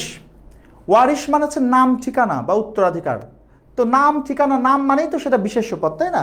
তো যেহেতু নাম ঠিকানা বোঝাচ্ছে, তাই এটাকে কোন পদ বলবো? এটাও একটা বিশেষ্য পদ। এখন খেয়াল করে দেখো, আমরা তাহলে কি করলাম? প্রথমে মূল পদটা বিশেষ্য নাকি বিশেষণ সেটা বের করে নিলাম। এইবার আমরা পয়েন্টটা কি বলছি দেখো, 1 নম্বরে বলছি সমস্ত পদের অন্তর্গত প্রধান পদটি বিশেষণ হলে নং তৎপুরুষ সমাস হবে। বিশেষণ হলে নং তৎপুরুষ। আমরা দেখতে পাচ্ছি এখানে দুইটাতে বিশেষণ আছে, অক্ষততে ক্ষত বিশেষণ, অম্লানে ম্লান বিশেষণ, এই দুইটা বিশেষণ। যেহেতু মূল পদটা বিশেষণ, তার মানে এই দুইজন কোনো কারণ ছাড়া এই দুইজন হচ্ছে নং তৎপুরুষ সমাস। কোন সমাস? নং তৎপুরুষ সমাস। আর কিচ্ছু দেখার দরকার নাই, বিশেষণ হলেই নং তৎপুরুষ সমাস হবে। ঠিক আছে? এখন দেখো এই দুইটা ক্ষেত্রে আমরা দেখতে পাচ্ছি বিশেষ্য আছে, দুইটা ক্ষেত্রে বিশেষ্য পেয়েছে। এখন বিশেষ্য পেলে আমাদের আরেকটা কাজ করতে হবে। যদি বিশেষ্য পাই তাহলে আমরা দেখব যে এই পুরো পদটা কোন পদ, অবিশ্বাস বেওয়ারিশ, এই পুরো পদটা কোন পদ সেটা আমাদের আরেকবার নির্ণয় করতে হবে। এখন দেখো অবিশ্বাস কোন পদ, আমরা ওই একই সিস্টেমে যদি এর পাশে একটা শব্দ বসাই, যদি বসাই লোক, দেখো তো মেলে কিনা? অবিশ্বাস লোক বললে মেলে? অবিশ্বাস লোক মিলছে না। যেহেতু মিলছে না, না মিললে কোন পদ হয়? বিশেষ্য পদ। না মিললে বিশেষ্য।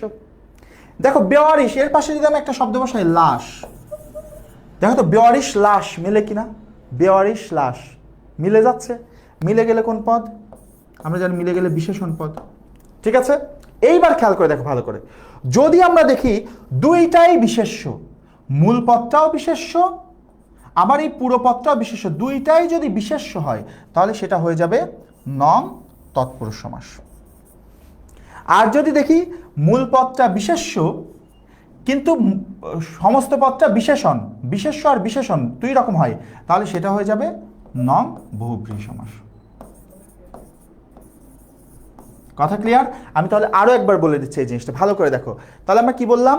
যে যদি কোনো শব্দ দ্বারা না বোঝায়, না বোঝালে সেটা নং তৎপুরুষ বা নং বহুব্রীহি সমাস হবে।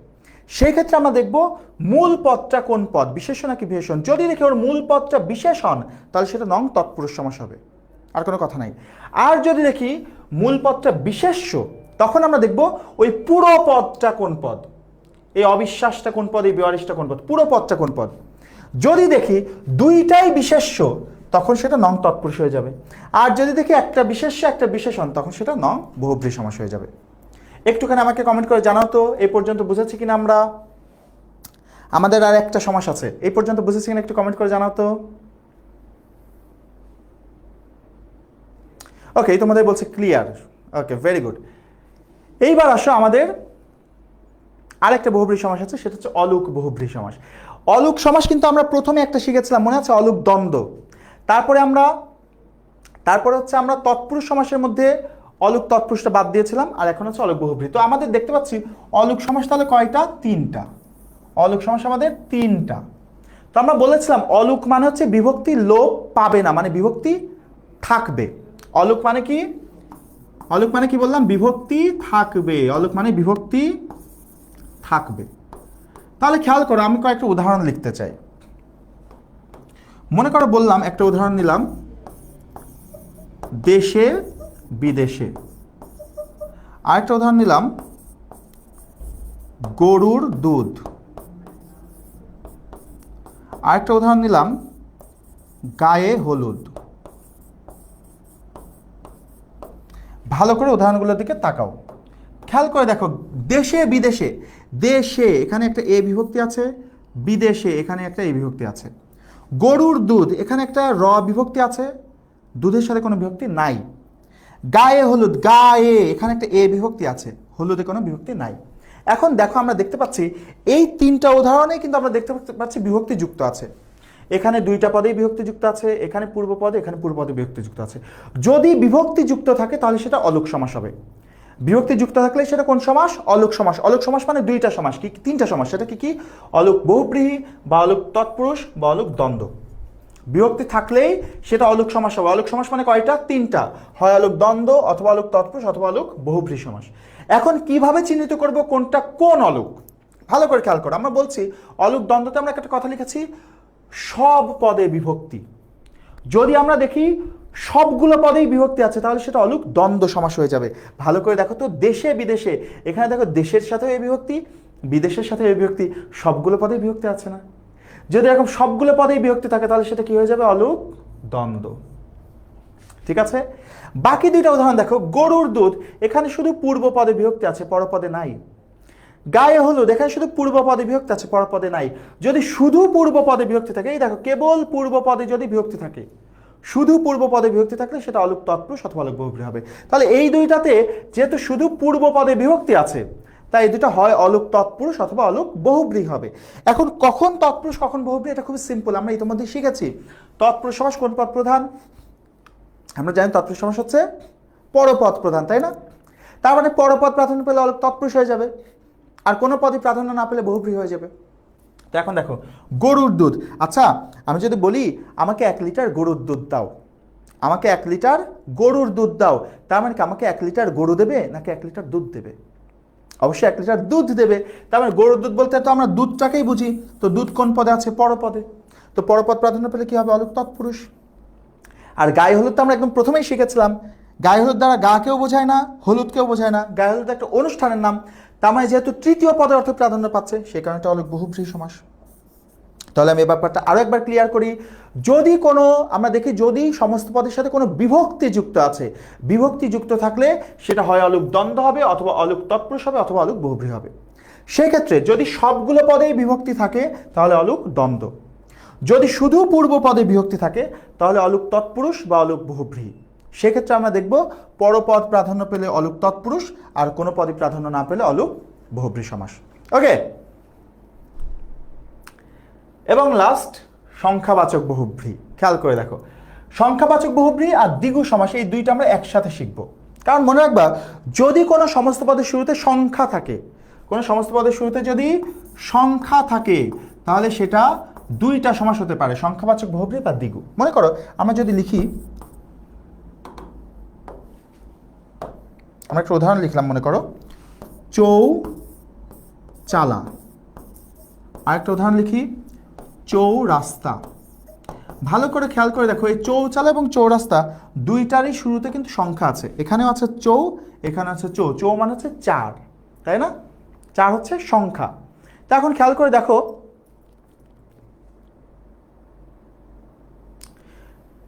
খেয়াল করে দেখো, যেহেতু শুরুতে সংখ্যা আছে, আমরা বলছি সংখ্যা থাকলে সেটা দুইটা সমাস হতে পারবে। সংখ্যা থাকলে দুইটা সমাস হতে পারবে, কি কি?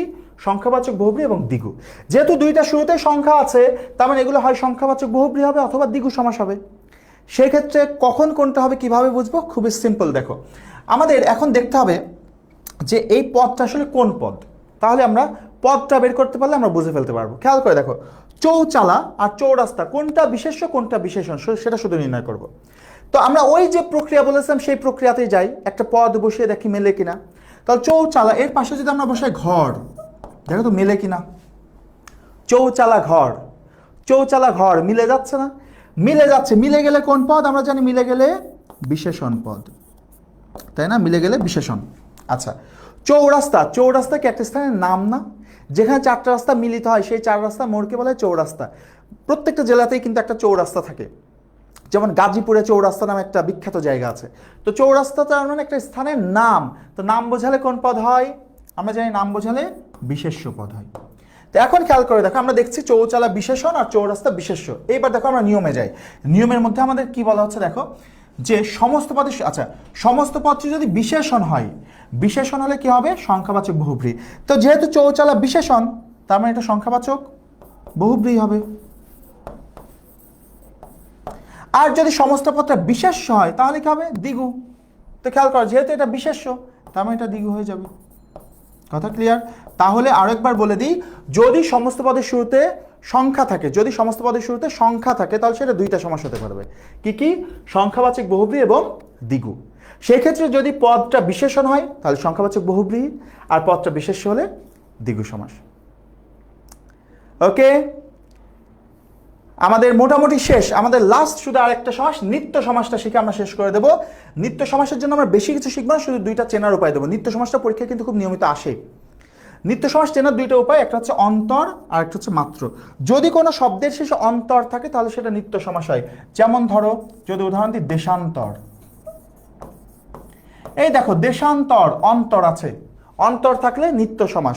আবার যদি মাত্র থাকে তাহলেও নিত্য সমাস। যেমন ধরো যদি বলি নামমাত্র, এই দেখো মাত্র আছে, এরকম মাত্র থাকলে নিত্য সমাস। আর এই ব্যাস বাক্য করাও খুব সহজ। আমরা বলছি অন্তর থাকলে ব্যাস বাক্যে অন্য বসাতে হবে। খেয়াল করে দেখো, অন্তর আছে তাই ব্যাস বাক্যে বসিয়ে দিলাম অন্য, আর মূল পদটা পাশে বসিয়ে দিলাম অন্য দেশ, দেশান্তর। ঠিক একইভাবে অন্তর থাকলে নিত্য সমাস। যেমন দেশান্তর, গ্রামান্তর, গ্রহান্তর, গৃহান্তর, লোকান্তর, বাক্যান্তর, কালান্তর, যুগান্তর, এই সব অন্তরে কিন্তু নিত্য সমাস। এবং এই ব্যাস বাক্য কী হবে? একইভাবে। যেমন অন্য দেশ, দেশান্তর, অন্য যুগ, যুগান্তর, অন্য কাল, কালান্তর, অন্য লোক, লোকান্তর, অন্য গৃহ, গৃহান্তর, অন্য গ্রহ, গ্রহান্তর, এরকম। আবার মাত্র থাকলেও নিত্য সমাস। যেমন নাম মাত্র, দর্শন মাত্র, বাণিজ্য মাত্র, এই মাত্র, মাত্র থাকলেও নিত্য সমাস। সেক্ষেত্রে ব্যাস বাক্য কী হবে? মাত্র থাকলে ব্যাস বাক্যে কেবল যাবে। তাহলে মাত্রের জন্য আমরা বসাবো, এই মাত্রটার জন্য বসাবো কেবল, আর মূল পদটা পাশে বসে যাবে। তাহলে ব্যাস বাক্য কিভাবে হবে? কেবল নাম, নামমাত্র, কেবল দর্শন, দর্শন মাত্র, কেবল এই মাত্র, কেবল বাণিজ্য, বাণিজ্য মাত্র। কথা কি বোঝা গেল? তাহলে এইভাবে মনে রাখবা যে নিত্য সমাস চেনার দুইটা উপায়। যদি সমস্ত পদে অন্তর থাকে বা মাত্র থাকে তাহলে সেটা নিত্য সমাস হয়। আচ্ছা, ওই একজন বলছে তাহলে তেপান্তর কোন সমাস? শান্তা বলছে তেপান্তর, তেপান্তরে কিন্তু অন্তর নাই। এই দেশান্তরে অন্তর বাদ দিলে দেশ পাওয়া যায় না, তাই না? কালান্তরে অন্তর বাদ দিলে কাল পাওয়া যায়, অর্থবোধক শব্দ পাওয়া যায়। কিন্তু তেপান্তরে অন্তর বাদ দিলে কি থাকে? তেপ। তেপ কি কোনো অর্থবোধক শব্দ? অর্থবোধক শব্দ না। তার মানে তেপান্তরে কিন্তু অন্তর নাই, তেপান্তরে প্রান্তর আছে। 3 প্রান্তরের সমাহার তেপান্তর।